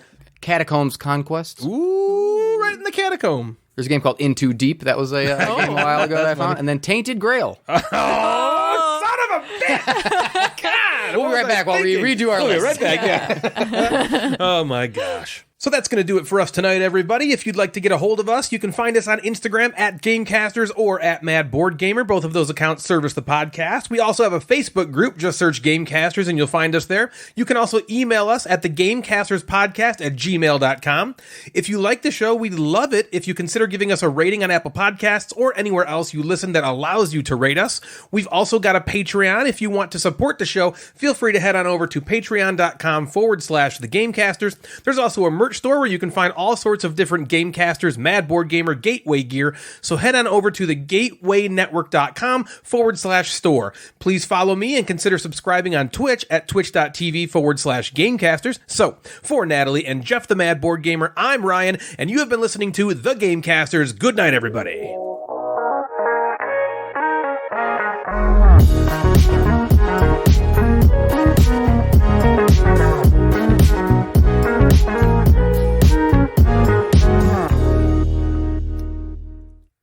Hey, check. Hey, check. Your turn. Hape check. Hape check. Hape. What's a hape That's what check? it sounded like. I thought you just said hey check. Did you say hey check? No, I think he was yeah. like hape. Just right. What's a hape? Check. Hey, Isn't that like check, a grocery store hape, or is that heb? Hape. H-E-B. I've never heard of either of those. Yeah, I mean, I haven't either. H-E-B, it's a grocery. Google Wait, it. you mean it's a grocery store? Like Heb is a grocery Yeah, store? let me fucking fired up before the show starts. Heb grocery store. People. Yeah, Heb grocery. Suck it. Wow, I've never heard Is that of that. in Michigan? I don't know. How do you Headquarters know is what in it Texas. Do you spell it It's probably in Texas. Maybe K-R-O-G-E-R? that's why. That's funny. A Texas. Heb. Maybe it's just a Texas thing. That's a weird fucking name. I know. Look, Let's go to Heb's. Heb grocery. H-E-B. Kind of sounds sexual.